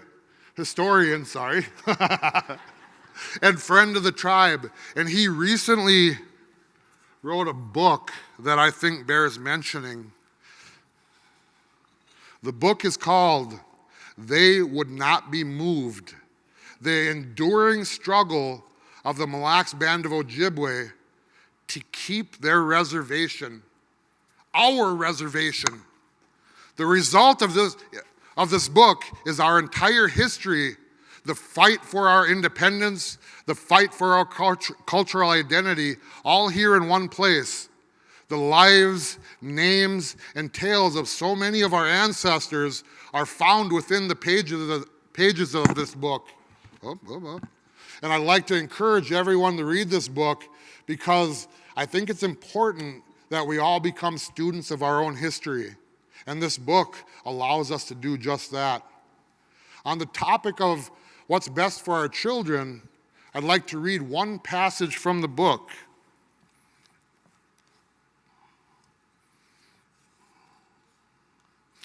This is where Darla makes some wise crack about my eyes being bad and I can't read that small print. And Bruce White wrote within this book, Mille Lacs band members attempted to continue their seasonal patterns of resource use in the face of frequent harassment and competition from settlers. These patterns included logging and harvesting resources such as wild rice, sugar, berries, and game, which could be sold for cash. In addition, band members made improvements in their lives of the kind that federal agents frequently encouraged them to do, but would not provide for them unless they moved to White Earth. For example, there was no government school for the children of band members. Some children began to go to school. It was reported in 1895 that despite objection from some, several Indian children attended the Lake Shakopee School. They showed the greatest interest in the school and learned very fast. So what's the lesson here? The lesson here is that even in times of poverty, hardship, and the threat of forced removal, even when thrust into an environment which they were being taught in a foreign language, our children were diligent and successful when given the opportunity. It is incumbent upon us to keep giving them those opportunities. Marge Anderson believed that. It is why she was such a staunch advocate for our schools, which still stand today as a symbol of our sovereignty and struggle for a better life. Today, it is my honor to carry the mantle of that legacy forward and to honor her vision and leadership of the past by building an even stronger future. I've been in office as chief executive for just over 6 months. At my inauguration speech just last July, I stated that the foundation of the Mille Lacs Band is its people, and I stand by that message. I ask now that we direct our collective efforts towards improving the well-being of all of our membership in the year 2025.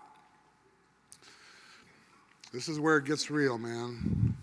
So, the state of our band is not perfect. We all know this. The health of our communities has plenty of room for improvement. But how do we address the shortcomings? Where do we begin in our struggle to make a brighter future for ourselves and our children? As the chief executive of the executive branch of government, band law provides me with 8 cabinet members to assist in carrying out the duties of band government. Cabinet members, you've already been recognized, but if you could please stand up for a sec when we get to you as I call your name. They are starting with Commissioner of Administration, Darcy Big Bear.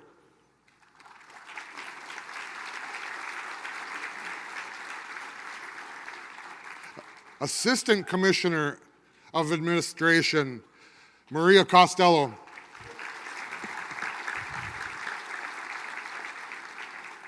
Commissioner of Natural Resources, Kelly Applegate.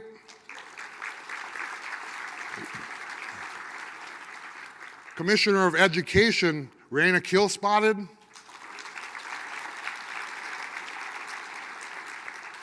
Commissioner of Health and Human Services, Nicole Anderson. And Commissioner of Community Development, Tracy Burr. Another member of my cabinet, my old sparring partner, Caleb Dog Eagle, Solicitor General. We also have one more cabinet member, and that is currently vacant. It is the Commissioner of Administration, our Commissioner of Corporate Affairs position, recently became vacant on January 1st. These are the leaders that I'll be leaning on during this year of the child to provide real-world tangible results for our band membership and our children. To all of you that are standing, I want to be clear and direct that I expect you to work together. I expect you to work with the other stakeholders across the band to achieve the goals that I'm setting out here today. Working together is the only way to accomplish these initiatives. Thank you all for that. Thank you all for that very warm welcome of our dedicated cabinet members. Thank you guys so much. Veering off here for one sec. These guys, they live it, they eat it, they breathe it every single day. Their phone rings all hours of the day and night, and their dedication to our people and our families and our employees of the band.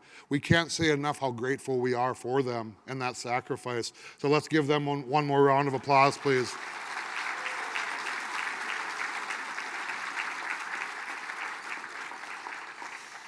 The daunting task of working together has already started. On multiple occasions, I have called upon you as a team to address issues that we face on a daily basis. Your commitment and dedication to the band does not go unnoticed. I am very grateful for each and every one of the strengths that you all bring to the table. Together is the way. United, we can address any problem and positively change the lives of our members. If there was one focus, they're awkwardly still standing. 1 minute. 1 minute, 1 minute, 1 minute. If there was one focus that we should all work on together, it would be to assess the band's approach to ensuring that cultural teachings and Ojibwe language of the non-removable Mille Lacs Band remains at the forefront of every decision that we make. It is our collective responsibility to have our culture woven into every department and action that we take. Please have a seat, cabinet members. Appreciate you. One more round of applause.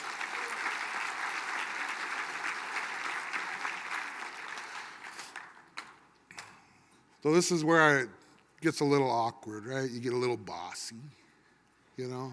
I'd like to take some time now to address each of the cabinet members in turn. Darcy Big Bear, Commissioner of Administration. Darcy, I seen you over there. You were the first commissioner nominated and confirmed during my term as chief executive. In addition to all the reimagining I have asked you to do to the Department of Administration, I also recently asked you to serve as the interim commissioner of corporate affairs until we can get more clarity on how to improve our corporate governance. That's a lot to put on one person, but you are obligated by statute, unfortunately. But more than that obligation, statutory obligation, you are someone that I sincerely trust to carry us through. On top of all your other duties in 2025, I'd like you to continue reviewing the band's personnel policy and procedures manual with an eye toward how we can make it easier for our band member employees to become foster parents to the band children in need of homes. As Chief of Staff, I look forward to working with multiple departments to get this done. So when I started, I was like, I'll give myself 5 blunders, right? I'm getting a little nervous now because I'm on 3.5. Of course, Darla's chiming in the front row here. Over the years, the band has experienced significant growth, inspiring us to reassess our entire administrative structure. This year, Darcy, I call on you to modernize the band's administrative framework and technology. Making informed decisions is challenging without having access to accurate data, and our business operations are hindered without updated technology solutions. We continually hear from band members sharing their concerns about inefficiency, lack of accountability, and communication within our government.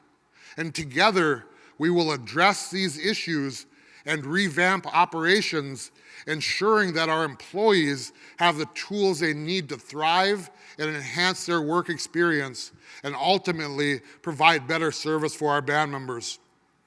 Darcy, in 2025, I'd like you to work with our district representatives to see what better opportunities we can provide our children through our community centers. The more programs that we can offer our children and provide for our people, the better off we'll be. And so much of that starts within our community centers.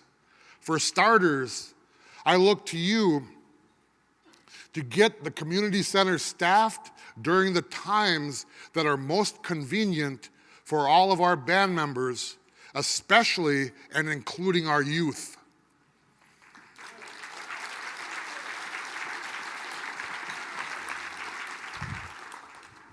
You guys got my hands sweaty, man. I'm freaking out.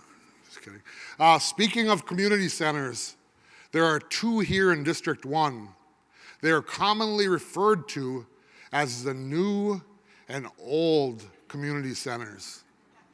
I'd like to address that, right? So please allow me to veer off for a moment from the cabinet members. Let's take a little break from that. But I see, and I've asked former District 1 Representative Sandy Blake to attend today, and she's in the audience with us.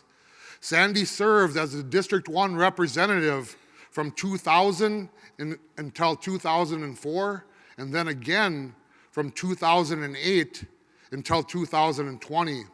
That's 16 years of total service as an elected official.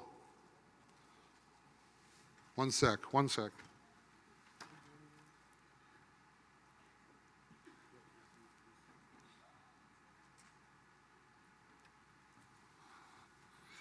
That's the second time Dion ever listened to me.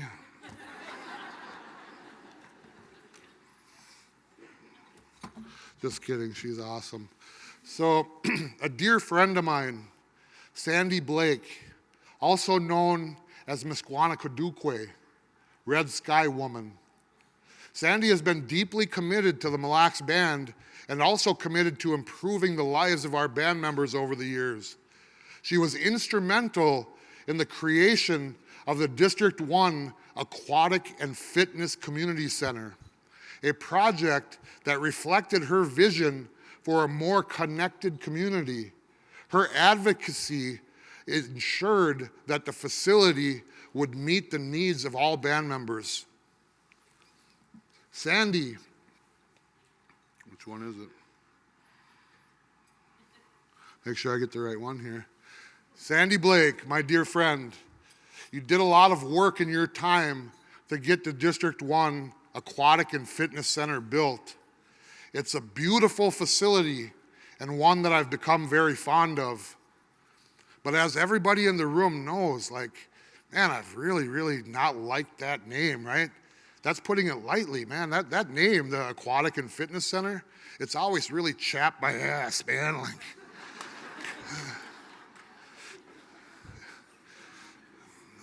The intent of that Aquatic and Fitness Center and the battle that I took over when Sandy left office was that it was a community center first, right? A community center first. More than anything, we don't care about the money that it can bring in. It's about the people. So with that, here I have an executive order renaming the District 1 Aquatic and Fitness Center the Misquanakadukwe Community Center in honor of you, Sandy Blake.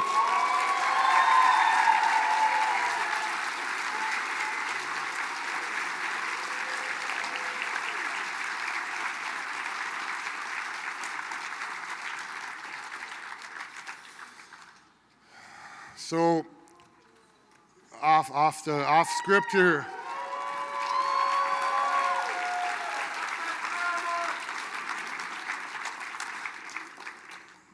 Sandy served as the longest serving District 1 representative, and it is my honor to present her with this plaque.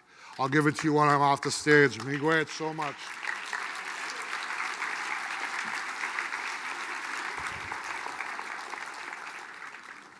So, now that we've dealt with the new community center, the next one doesn't really chat me as much, but I've also asked the family of the late Myron Garbo to attend today. Myron served as District 1 representative from 1987 to 1992, and then again from 1996 to 1999. Myron's tenure was marked by several notable achievements, including the development and enhancement of all of our community infrastructure, such as Neashing School. Neashing School was there to promote and preserve our Ojibwe language, culture, and traditions, and he also helped with the development of our casinos. His dedication to the community and his efforts to improve the quality of lives for band members has left a lasting impact.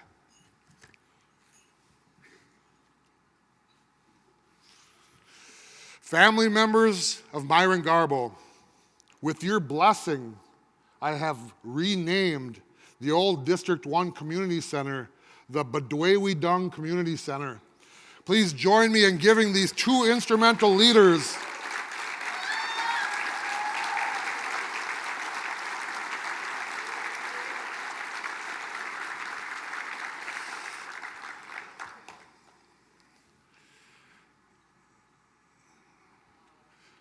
It's a lot to carry forward, man, right? So just a disclaimer here, right? So we haven't picked the color of the building. We haven't really made the signs, right? We did this for dramatic effect. It's all coming. You'll see by the end of my speech here all the other stuff that we're working on. So, man, thank you, Sandy, Myron's family. Really appreciate you guys. And, you know, when I talked earlier about those people that lift us up along the way, man, I wouldn't be here without both of you guys' families. So really do appreciate you guys. One more round of applause, please.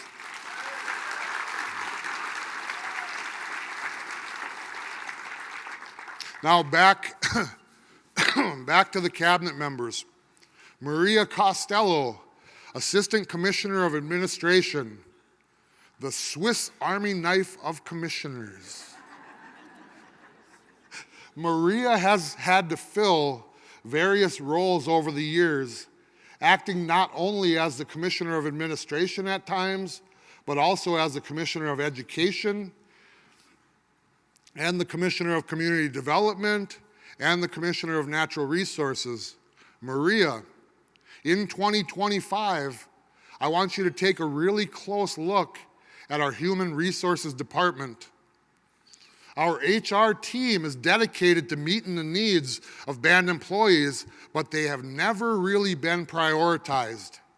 They continue to work tirelessly with limited resources, and this year, I'd like you, along with Darcy, to develop a plan and budget that will nurture a flourishing HR department.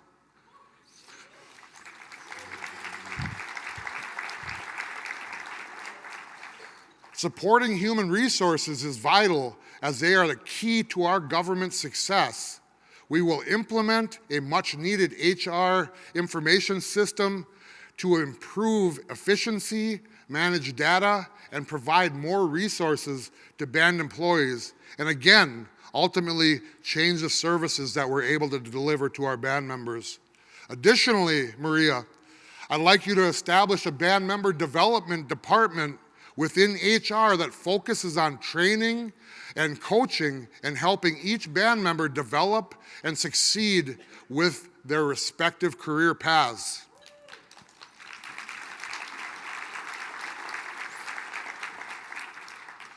Kelly Applegate, Commissioner of Natural Resources. Where is he? Where is he? There he is, there he is. So Kelly, our resident Emmy Award winner. Seriously, you may have heard Kelly recently won a regional Emmy Award in the category of diversity, equity, and inclusion for a short film made for the band's Water Over Nickel campaign.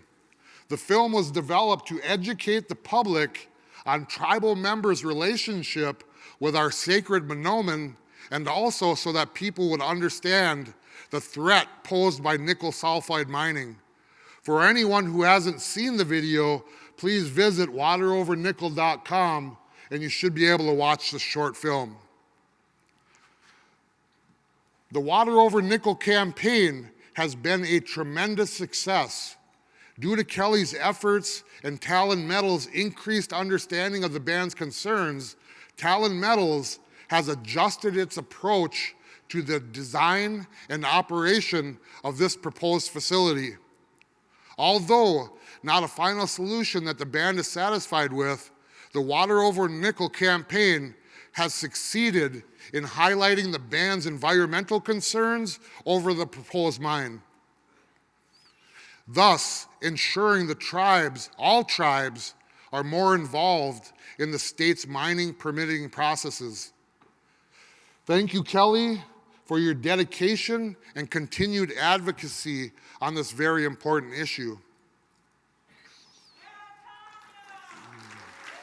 Yeah, Tanya too. Where's Tanya? Let's give Tanya a yell too. So this next section, man, we're not going to catch it all in here. And, you know, I could be up here for 5 hours. But this is one that bears mentioning, right? It's probably one of the biggest things that we'll all deal with in the next 6 months, 6 years, 10 years, right? As you guys might know, enrollments resides in DNR within the Mille Lacs Band.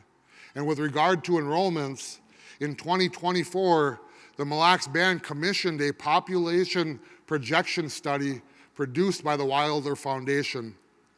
The study found that if the Minnesota Chippewa tribe maintains its 1/4 MCT blood quantum requirement, in 100 years, the Mille Lacs Band will be reduced from approximately 5,000 members to fewer than 1,200 members. If we follow the current path, our tribe will be reduced by 76% in the next 100 years. If the band, another scenario, if the band begins to allow other Anishinaabe blood to be included within that 1/4 degree blood quantum requirement, our membership will be approximately 1,400 in those same 100 years. Another scenario, if we allow any American Indian blood to count towards that 1/4 degree blood quantum requirement, then our population will stay relatively flat. The population will increase slightly if we move that blood quantum down to 1/8, and will nearly double if we move to lineal descendancy. It's a lot to say, right? Think of that, the monumental things that we're talking about. It is and has been my position that the Minnesota Chippewa tribe should not make any changes to enrollment requirements that would affect the Mille Lacs Band population without us band members making that decision for ourselves.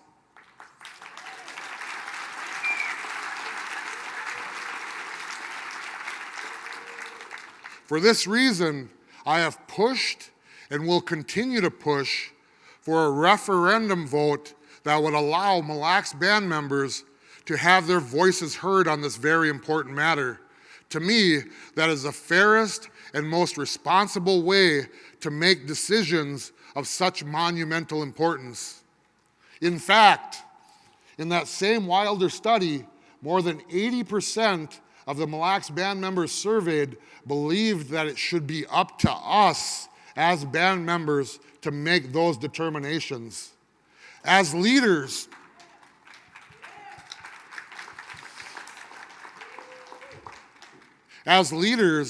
it is our job to ensure that band members are educated in both the pros and the cons of any and all changes.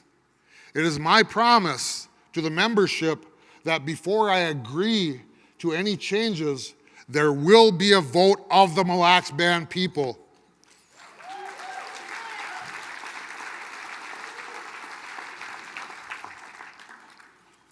My heart's racing.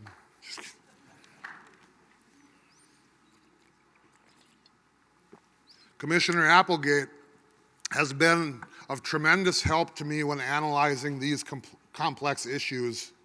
Kelly, in these last 6 months of working with you, I've found you to be highly organized, thoughtful, and very passionate about pursuing and ultimately protecting the interests of the band. I look forward to more great things to come from you. But, just kidding. But in 2025, I am asking that you develop new initiatives that engage our band's youth, further connecting them to our natural resources and in turn our cultural heritage. Shifting over to our next commissioner, Tracy Burr, Commissioner of Community Development. Where you at, Tracy?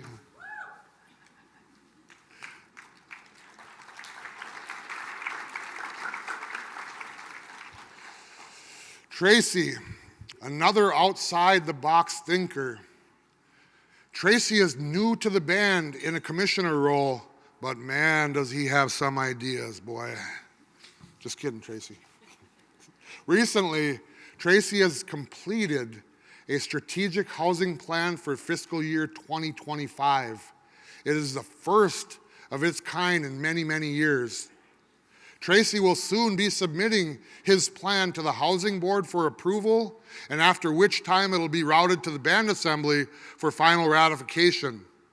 A strategic housing plan will help us to define the weaknesses in our housing programs and to make sure that we are providing maximum housing opportunities to band members. Not trying to start a fight here yet, but I call on the Band Assembly to work closely with Tracy in 2025 so that the band can have a housing plan that meets the ever-changing needs of our membership. Coupled with this strategic plan, the conversations have already started. I direct you, Tracy, and your staff to analyze and adjust the current housing policies to better meet the needs of today.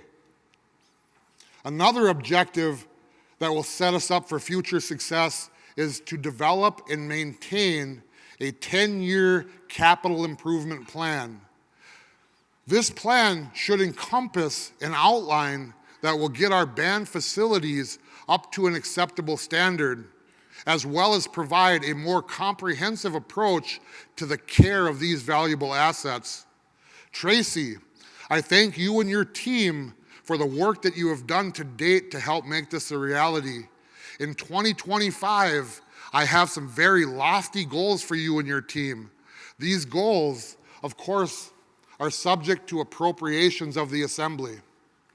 First, the rehabilitation of our ceremonial buildings. This is a great initiative that was brought on by something that we should all be proud of. More and more Anishinaabe are participating in our drum ceremonies. This increased participation has caused the need to remodel and revamp our current facilities. There are already plans that are near complete, and they must be carried out. Let's give that a round of applause. Ceremonial, right?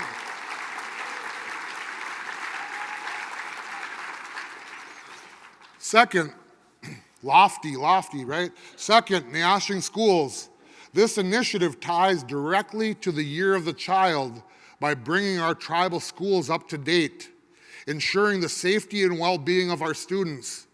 I direct you and your team to work closely with the Commissioner of Education, Raina Killspotted, to get these assets updated. Third, the Government Center Upgrade and Refresh Project. The Bedana Benukwe Government Center, appropriately named after Marge Anderson, stands as the hub for all of our services that the band offers our members. Its appearance and functionality should reflect a deep commitment to those services. I direct you and your staff to ensure that this building is fully functional and operable for years to come. Finally, that's what you guys are thinking. Finally. The old District 1 Community Center, now known as the Badwewidung Community Center.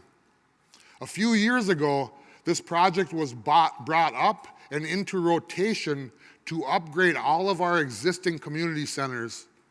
As a District 1 representative then, I patiently waited for the outlying centers to be upgraded, and now is the time to address this need.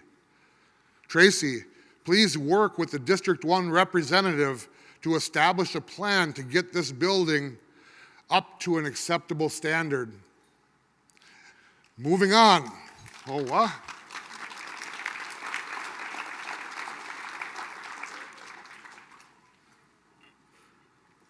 So a big part of that, before jumping over to the next commissioner, is that we've been blessed with having a lot of assets and beautiful facilities. And over the years, we haven't really set into place how we're going to care for them for a long period of time. And that's this permanent initiative plan. Let's make sure that we're watching out for that. So the guys, they're looking out. They're saying, okay, we need air handlers here. We need windows here. We need heating systems. We need this stuff here. And it's really a great comprehensive approach to getting a hold of our assets so that we don't have to put such a huge amount of money into them all the time. Moving on to Nicole Anderson, Commissioner of Health and Human Services.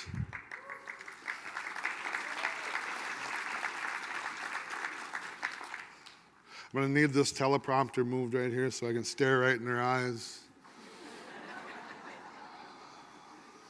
Nicole Anderson, one of our greatest fighters for our children. Her and her team have done a wonderful job in advocating for change and updating HHS. They've done a wonderful job. For the first time in years, HHS, aside from elder services, aside from those services, is a profitable organization. Let's give her and her team a round of applause, please. Nicole, a couple of months ago, we advocated for our children before the Wakan Planning Commission, seeking the city's acquiescence to a new child advocacy center so that our parents struggling with addiction have a safe place to go to exercise parenting time with their children and to learn new skills that'll help toward family reunification. Because of your and your team's efforts, this project is now underway and will be complete this spring.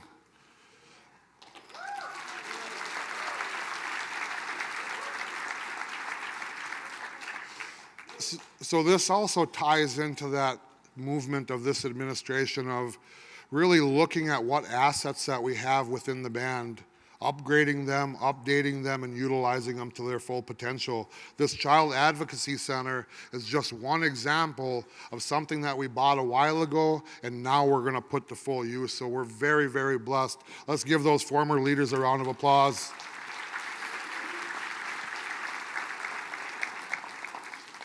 During your time as HHS Commissioner, you have made a difference with only more great things to come. But, just kidding. As we look at the continuum of care for our membership, we see a need for a woman and children's halfway house. We currently have an inpatient treatment center, outpatient program, men's halfway house, and wonderful peer support services. What we are lacking is something specific to our women and children and those that are struggling for a healthy life and a home to live in.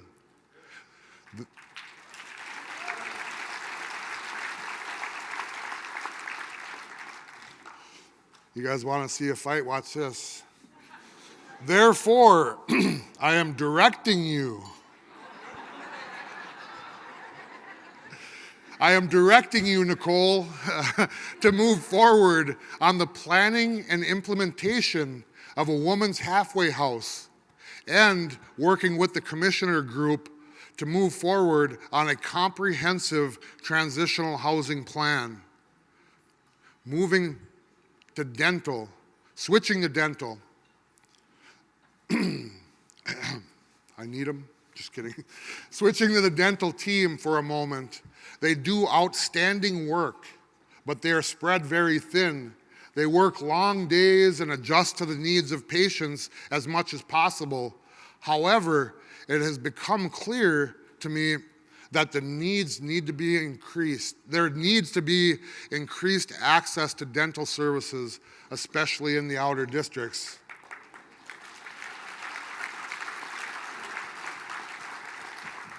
Therefore, Nicole, I direct you to put together a plan to increase access to dental services. Before we move, this is part, right? I said I wouldn't bullshit you, right? So as we develop these programs, we need our membership to buy into this. We need our membership to show up. We need our membership to make their appointments. We need our membership to do their part in making sure that when we create these things that they're accepted within the communities. We need them to show up and say, you know what, we appreciate the things that we have to offer, otherwise we have to go somewhere else. So let's please, as we're developing these, let's embrace them and let us know as we're working here. We're not perfect. Let us know how we can change them, how we can mold them to meet your needs. But please be mindful that it is very expensive to put a dentist there and not have them be utilized fully. Anyway, back to script. HHS has worked hard to stabilize its information technology systems over the last several years. In 2024, the department has successfully implemented its new medical record system and started the process of mapping out the Circle of Health program.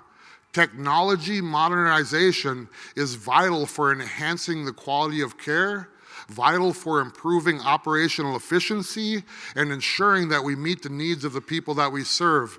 Therefore, I support and encourage the team at HHS to begin the process of updating and modernizing the Elder Services, Emergency, Victim, and Family Services departments to complete a full modernization of HHS.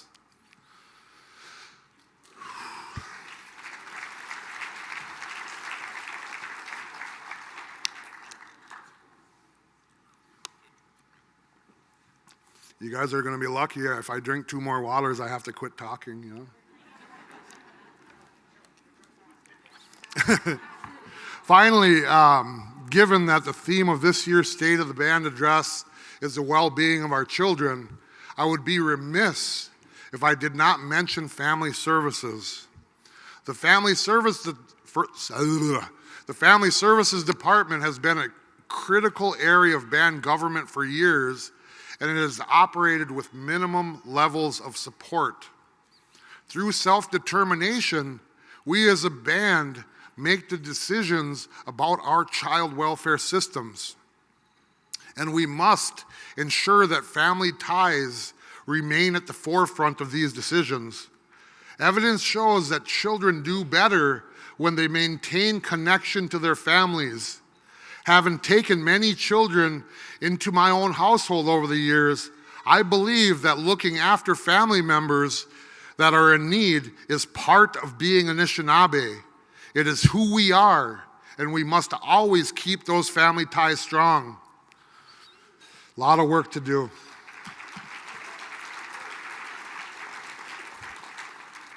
Moving on to our next commissioner, Raina Killspotted, Commissioner of Education. Where are you at, Raina?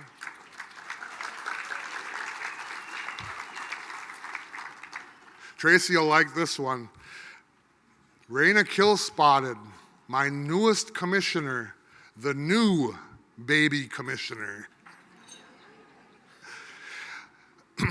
Having been in office for just a few months, Raina has truly demonstrated her organizational skills, her passion for education, and her deep connection to our culture. Commissioner Killspotted, beginning with Mille Lacs Early Education, we currently have an enrollment of 139 children ages 6 weeks to 5 years. Though our teachers there are doing everything they can, there are simply not enough of them, and they are stretched very thin. By filling and maintaining vacant teaching positions, we could drastically increase our enrollment. We would also be able to return our staff that are there working to 8-hour days instead of their current schedule of working 4 9-hour days, Monday through Thursday, and then an additional 4 hours on Friday.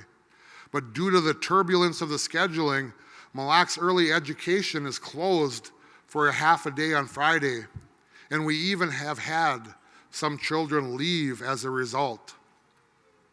Raina, in 2025, I want you to do whatever you can to hire more early education teachers and alleviate these problems. You will have my full and unwavering support.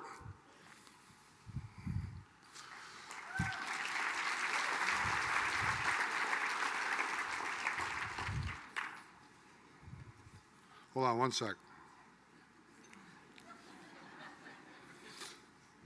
So, you know what? I used to be a smoker, man, so when I get nervous, I use chapstick. I'm going to be really pissed if I get lip cancer, you know? So moving on, Neashing schools. Let's call it like we see it. We have low attendance rates. Our students suffer from below grade level academic achievement levels. Our retention of students as they advance from elementary to middle school and from middle school to high school is very poor. A significant number of our students have complex social and emotional needs that are not currently being met.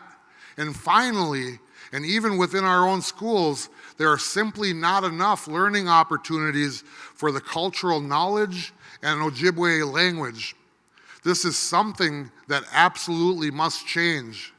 With all of those things in mind, in 2025, I want you to increase the learning opportunities for Ojibwe language, cultural knowledge, and Native identity through additional staff training and hiring. I also want you to develop a 5-year strategic plan that identifies our priorities and needs along with specific actions and metrics that we can measure them in. Finally, Raina, I'd like you to work with the Office of Solicitor General to develop a truancy code that will ensure our children are not falling behind in their studies, and also propose revisions to the band's education code that will ensure our children are being provided a top-notch education throughout the band.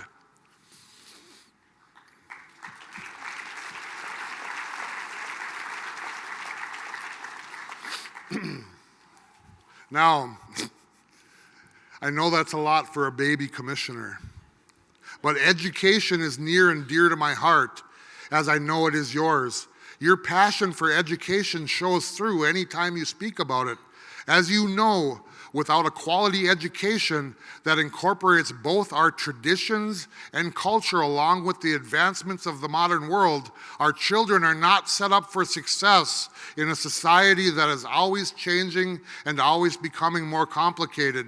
We must and will do better.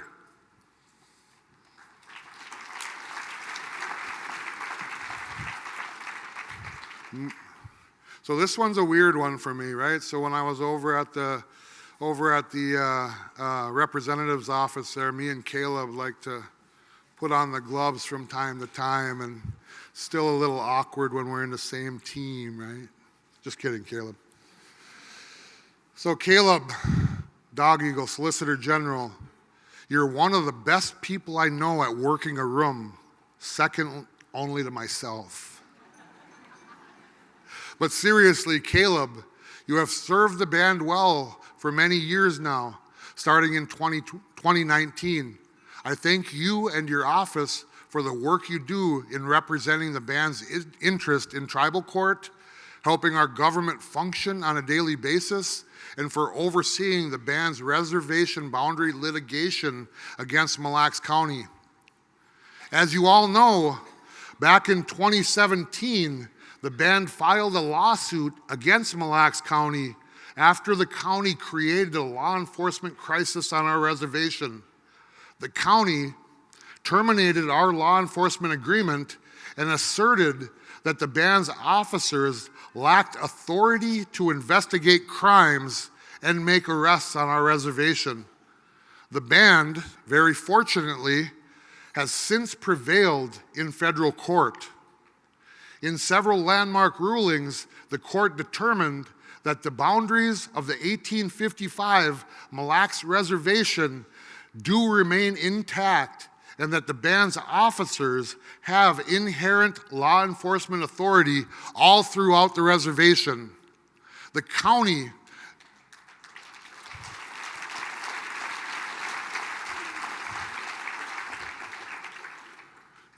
then appealed the ruling to the 8th Circuit Court of Appeals. Fortunately, the United States, the state of Minnesota, the National Congress of American Indians, the Boise Fort. Just kidding, is she here? No, she's not here. Boys Fort, Grand Portage, and Leech Lake bands filed briefs supporting us in the appeal, which has now been fully briefed and argued. Unfortunately, right now today, we do not know when the court will issue its decision, but be assured that my office will notify all band members as soon as the court decides the case. It is important to add that after the county filed its appeal, the Minnesota legislature amended its tribal law enforcement statutes so that the tribes would no longer need agreements with local counties to exercise law enforcement authorities.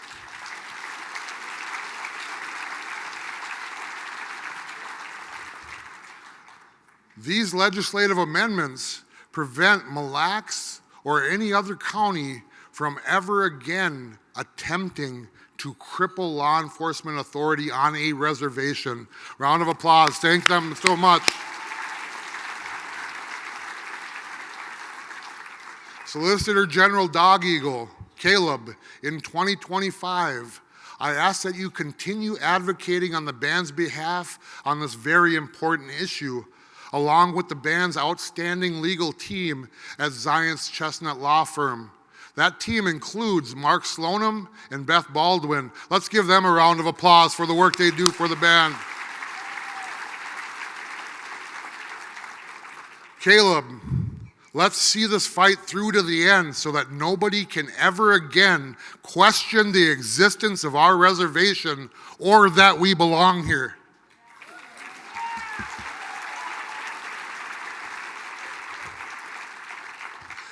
This is our home, and we forever will protect the homelands of the non-removable Mille Lacs Band of Ojibwe.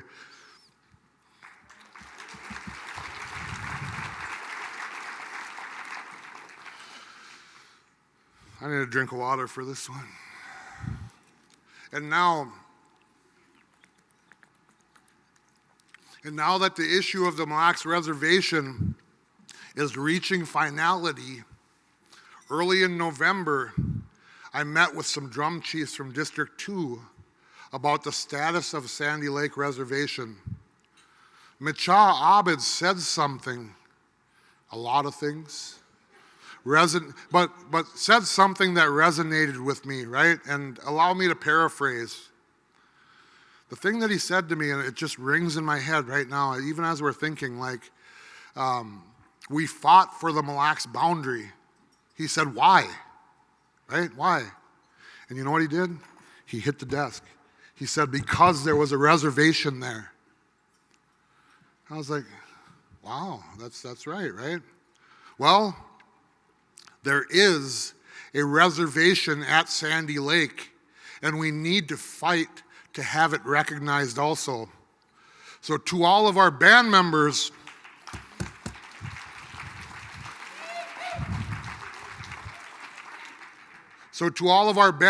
in District 2, I want you to know that I am committed to determining what the best course of action might be. In partnership with Zions Chestnut, we have begun researching hundreds of pages of documents and will finally get to the bottom of this long-standing issue.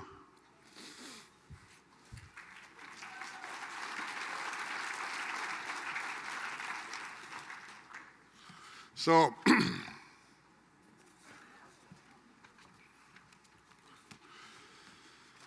as I mentioned earlier, we have a vacancy in one of our commissioner positions, and that is of the Commissioner of Corporate Affairs.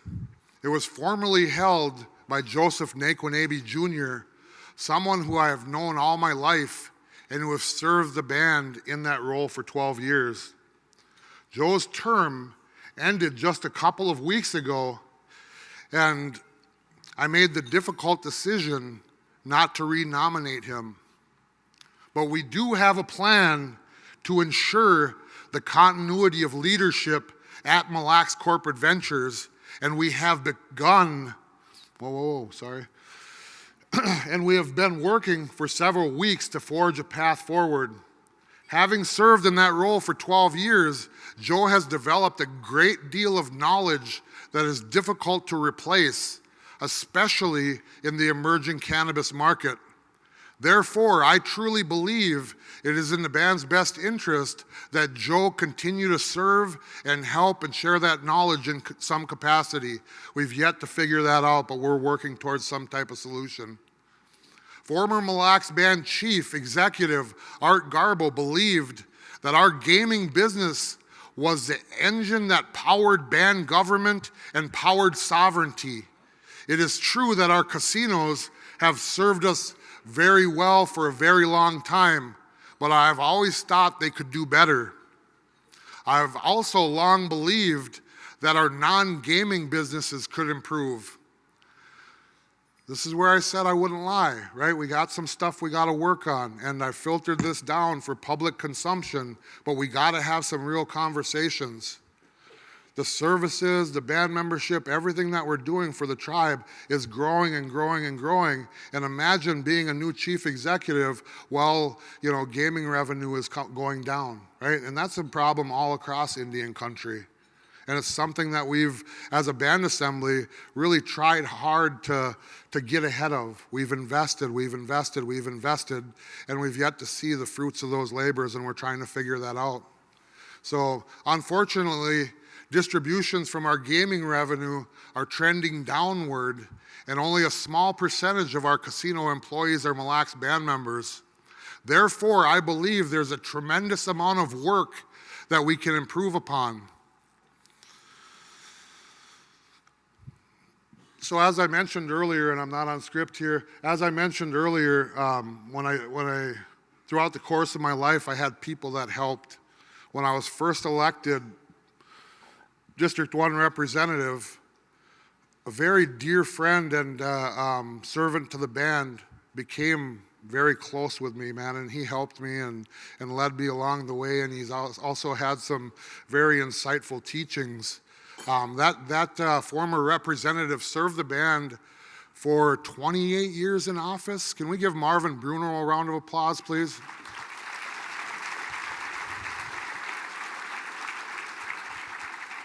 So, former District 2 Representative Marvin Bruno always asks the question, what do we do if there's no casino? Unfortunately, he never received a satisfactory answer, and that is why Marvin came to believe that the band's gaming businesses should be separated from its non-gaming businesses. This would be so that the band membership would have a pristine view of how well the casinos are performing on their own in comparison with the performance of all non-gaming businesses. I have written to the band assembly that I would like to see the company separated into two companies, just as Marvin had envisioned. I'd like to call this the Bruno Bill. One company for gaming and one company for non-gaming. In 2025, I sincerely hope that all leadership can work together to arrive at the best possible solution. As we move forward with Mille Lacs corporate ventures, it'll be very uncomfortable at times. It has been very uncomfortable, but that's how we grow. Along the way, we have to be willing to have those hard conversations. We have to be willing to share the real numbers with our membership. We have to know that as we're providing more and more services, we need to be better at making more and more money, right? So along the way, I don't want to be the guy up here saying that we don't have great things going, man. We're blessed to be here. But our job is to meet those needs as they come forward, right? Now, along the way, there are still some things that I'm very excited about, which I think can be truly beneficial to the band. The Ventura Project, for example. The Ventura Project is currently being built with an expected completion date of this summer. I want to thank the band assembly members for their support on this monumental project. To me, This project represents a stake in the ground that clearly tells our urban membership that you matter. The Ventura project will be the home to the services that the band has available to our urban membership. And on top of these services, the Ventura project will provide 36 units of much needed housing resources. Urban members, please be on the lookout for advertisements coming very soon for rental opportunities. Over the years, our urban membership hasn't had a place that was built and could be used solely for them and to meet their needs. Urban members, 941 of you I seen on the list, you are an important part of our band, and your needs are still very important to us.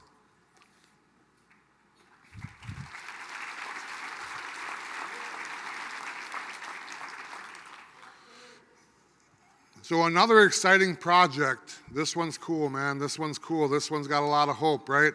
Lake leaf cultivation, which has not only provided jobs to band members, but could also grow into the stable non-gaming funding source that is the hallmark of a diverse tribal economy. That's a lot.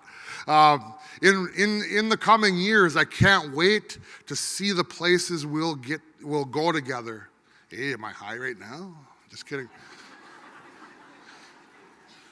The gummy kicked in about halfway through here. Lake leaf cultivation is a huge step for this. A huge step that has recently happened was the harvesting of our first batch of cannabis just last week. Band assembly, we will have to prioritize the next steps for this venture. We have recently had conversations about the creation of the cannabis retail plan, and we'll have to work closely to determine the best investment going forward. So, and I'm jumping way off script here, so one of the things before leaving MLCV that I think bears mentioning is the dream of what the casinos were supposed to be. Right, the dream of, and they've done a wonderful job. We wouldn't have any of this if it wasn't for that. If it wasn't for our leadership that put, 15% away into long-term savings over the years, we wouldn't have our investments, right? We wouldn't have that. If it wasn't for our Secretary-Treasurer, Sheldon Boyd, and his leadership, we wouldn't have revamped our investment policy. We wouldn't have created that. And in turn, our investments wouldn't have doubled over that time. So although change can be difficult, sometimes it really is necessary. So one of the quotes, from Marge Anderson, again, using her today, we must take ownership of our future and create opportunities for ourselves. We cannot rely on others to provide for us. We must be self-reliant. This quote highlights her belief in the importance of self-sufficiency and the empowerment of our people. We can't do it, right? We can't do it if our people aren't doing it. When I was first District 1 representative, somebody said, what's going to make District 1 better, right? How are we going to improve the lives of our district, right? How are we going to do that? And the simple answer that I came up with was, through all of the businesses, through band government, we're already spending a ton of money, right? Employees, over 70% of everything that we do is spent on employees. And when asked, how are we going to make these communities better? And this is a call to band members too, right? Is we have to give our band members those opportunities. We have to spend that money that we're spending on employment right here at home. So when we look at, at one point there were 500 open jobs between our casinos and our band government. I think that's down a little bit now. But how are we going to make that better? It's by dropping that revenue in the middle of our communities. It's about providing opportunities for our membership to gain and experience knowledge and experience the world. That's how we're going to get better. Looking at MLCV employment data currently, and this is hard, right? This is a hard conversation. Less than 10% of all MLCV businesses and employees are band members. Currently, just the other day, only 234 members were working for MLCV across all portfolios out of 2,386 members. That's a travesty, man. That's not the dream of art. That's not the dream of Marge, right? We need to stand up. I talk about like back when we were grand. I think about that when casinos first opened, we all had sequin jackets. We all had, right, all of our cousins, all of our uncles, everybody was either dealing cards, they were wearing a badge on their shirt, they were all getting ready, and everywhere that you walked within the casino, you seen a band member face. We have the opportunity to change that. We have the opportunity to empower our band members to change their quality of life. Some of us, again, I said I wouldn't BS, right? Some of us have settled in. Some of us said, you know what, I'm good with where I'm at. But through opportunity, we can change the outcome of all of our lives. Think about that. On average, I think our minimum wage is $17, $18 an hour right now. Man, that's $36,000 a year. You add that to our per cap, you add that to our GWE, you add that shack up with another band member, right? All of a sudden, your household income goes from low 30s up to $120,000, $130,000. That's how we as leadership can affect the change and the lives and the well-being of our band members. But we need you band members to stand up.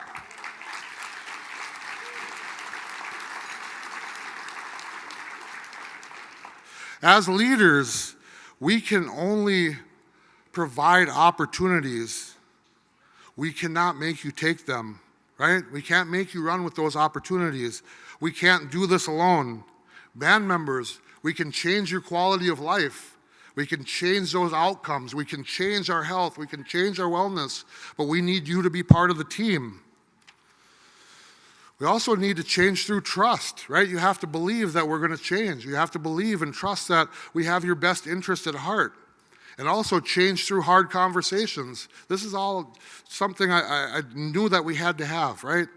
And the one thing, and again, that I think bears mentioning, and I mentioned a few times throughout my speech, was whether it's jobs, whether it's cultural identity, whether it's language, we can't carry that on without you.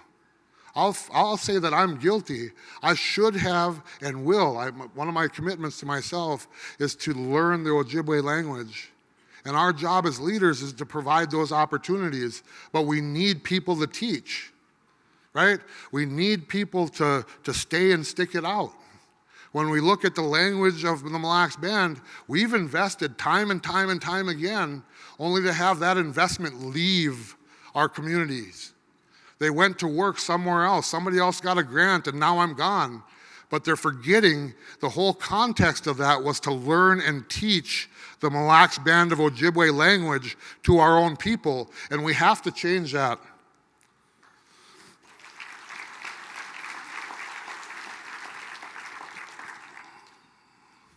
They're like, could you add any more? Just kidding.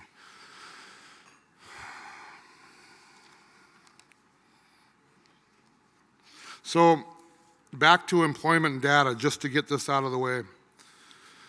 So amongst MLCV and all of our stuff right now, of the 234 out of 2,386 employees, we currently only have 25 band members serving in supervisory or above positions.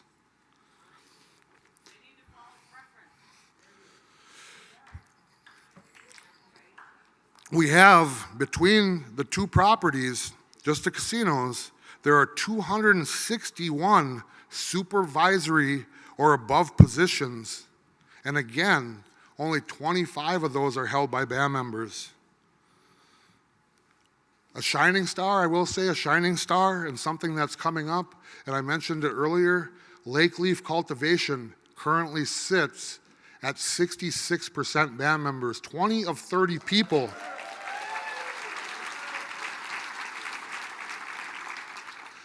That was done through priority and letting them know that our band members will be first on that list. And we can do that all the way across the band.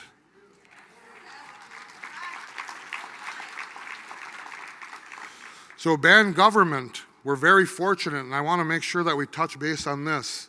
Like, band government and the employees that serve us, band member or not, you have dedicated your lives and committed your families to us as a band, and we want to take care of you. We want you to know that we're here for you. We want you to know that we're grateful for every day. Every time that you check in, we're grateful. Thank you so much. How about a round of applause for our employees doing the hard work, please?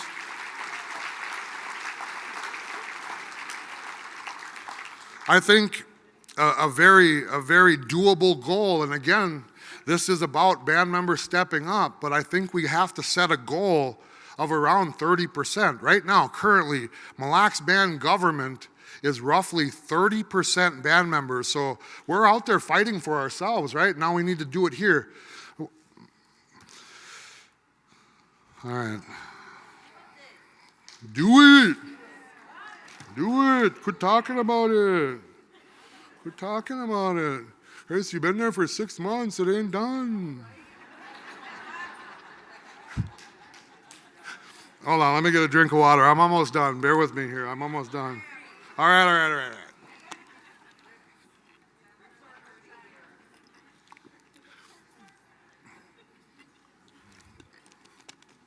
Now that, dude, we can do it, right? We can do it. We can hold each other up. We can help each other up. We can prop each other up. If you guys could dust me off in all the dumb shit that I did over my life, imagine helping each other, and that's where we need to get. So getting back to the speech here, next, and before I close my speech, I'd like to recognize some of our young people and also one adult. Just one. Hey. This group has really raised some eyebrows as of late. They didn't perform here today, but you may have heard of a little band of Neashing students called Fry Bread. Round of applause. I tell you, this group of kids has blown the roof off of several community events over the last few months, including one of the band's employee appreciation events. It has been so nice to see our band member children having fun, putting themselves out there, thriving, and showing all of the talent they have within themselves. Please join me in welcoming and thanking Fry Bread for their inspiration. Amelia Pacheco-Lisi, please stand up.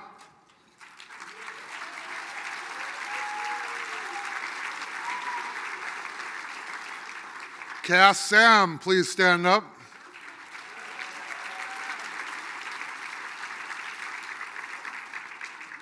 Kaylee Nickaboyne, please rise.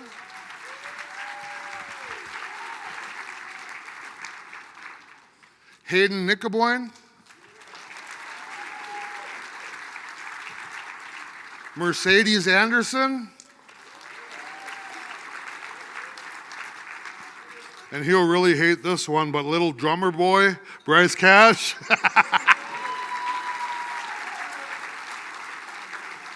So one of the things that throughout my life too, people have, held me up, right? They've helped me along, and I want to give a special recognition here to their teacher, Joseph Covert, for 1 second, please. So one of the things,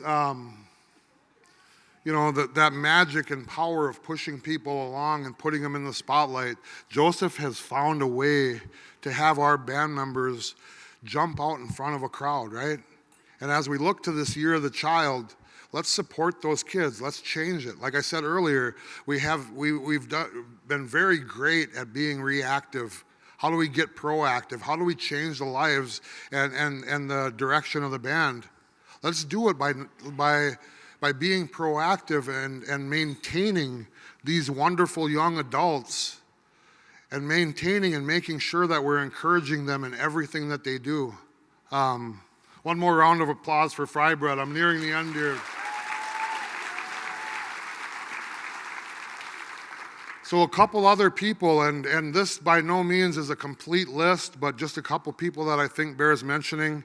All of our students, I didn't get it worked into the speech, but one of the things, our scholarship program, we always laugh, scholarship program is short, they need extra budget, they need extra funding. That's because our students are succeeding. That's because they're attending college. It's a great problem to have. Let's give our scholarships a round of applause, please. So with that, we also have some shining stars in education, right? One of them, and I think that this one bears mentioning because she is a very special student that's been very dedicated. Where's she at? Oh, she's blushing already. She knows what's coming up. So Rihanna Smith, if you could please stand up for 1 sec.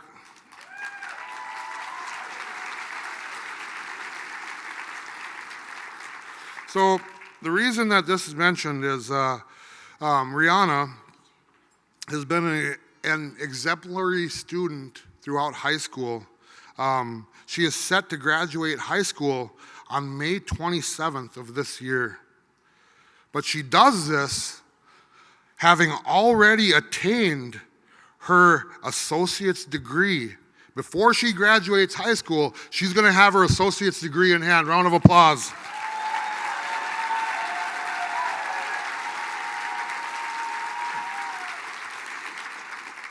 So Rihanna has already accepted a liberal arts program, been accepted to a liberal arts program at the U of M. Another thing that bears mentioning about Rihanna, like on a national level, the Mille Lacs Band is strong, and that's because of our prior leadership putting in that work, right? On a national level, Rihanna, she just stumbled into National Congress of American Indians, right? One of thousands of kids that were there, right? And somehow she left being the co-chair of the youth council at NCAI. Round of applause for Rihanna, please.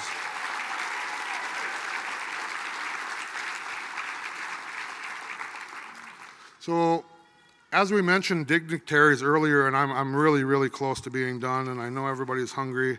As we mentioned dignitaries earlier, we forgot one. We forgot the power of band members being in elected positions outside of our band. And I hope she's here. I don't know. I haven't got confirmation. Kelly Miller, are you in the house? No Kelly Miller. Anyway, Kelly Miller was recently elected Ramsey County Commissioner. Let's give Kelly a round of applause, please.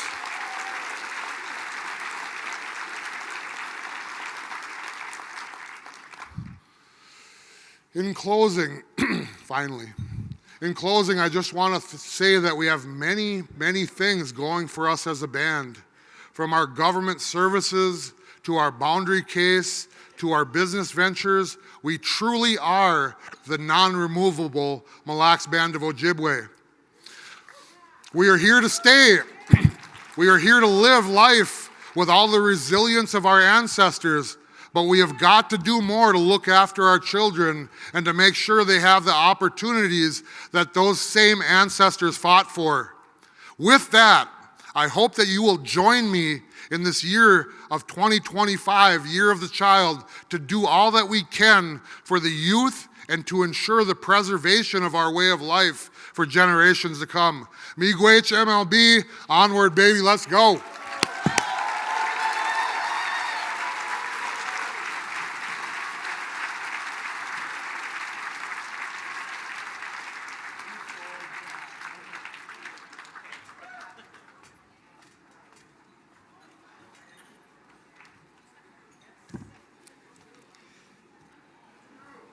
Wow, what a great speech.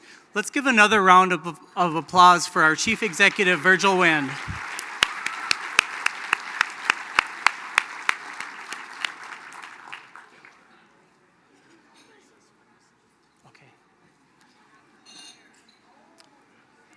All right, at this time, we will call up our Secretary-Treasurer for the recess, calling the recess of Band Assembly. Please welcome Sheldon Boyd. Yeah, this is procedural. We'll call Band Assembly in recess, and we'll reconvene across the street after dinner. Miigwech, everyone.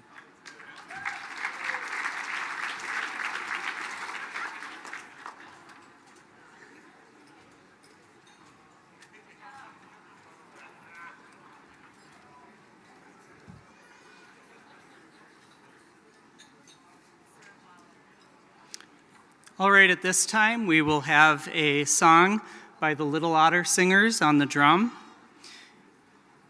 And for those who aren't familiar, this song was given to Mille Lacs Band and composed by the late Jim Clark, Nawagiza Siban.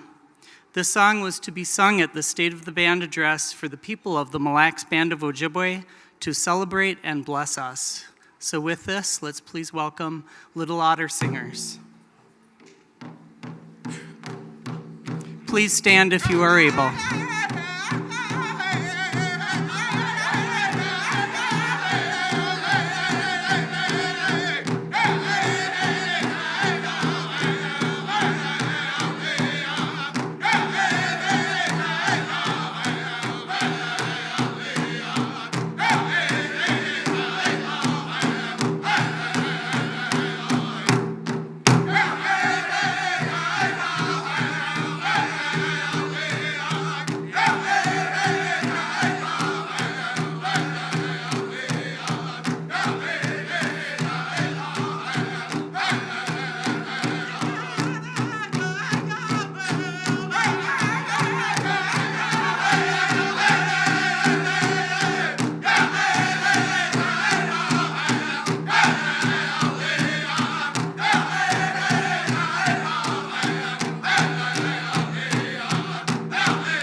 Miigwech, Little Otter.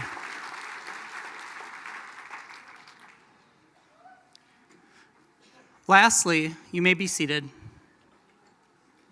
Lastly, this event wouldn't happen without the help of so many. Yesterday afternoon, we set a dish, and Wabish Kibanes, Joseph Nekonebi Sr., prayed for safe travels for all, a successful State of the Band event, and a successful year ahead for the Mille Lacs Band. Miigwech Joe Sr. for your prayers last night. We appreciate all the volunteers, the singers, the color guard, royalty, the drum, and everyone else who made the 41st Annual State of the Band address possible. And a special miigwech to all of those who joined us online and in person today. Next, we will serve our lunch. During the lunch break, our commissioner videos will play, and there will be a flute performance by Mille Lacs Band member Max Blake. I'd like to ask for volunteers to come forward to assist in serving our elders. All others will be released by the banquet staff when it's time. This concludes the 41st Annual State of the Band Address. Chi miigwech, and have a safe and happy New Year.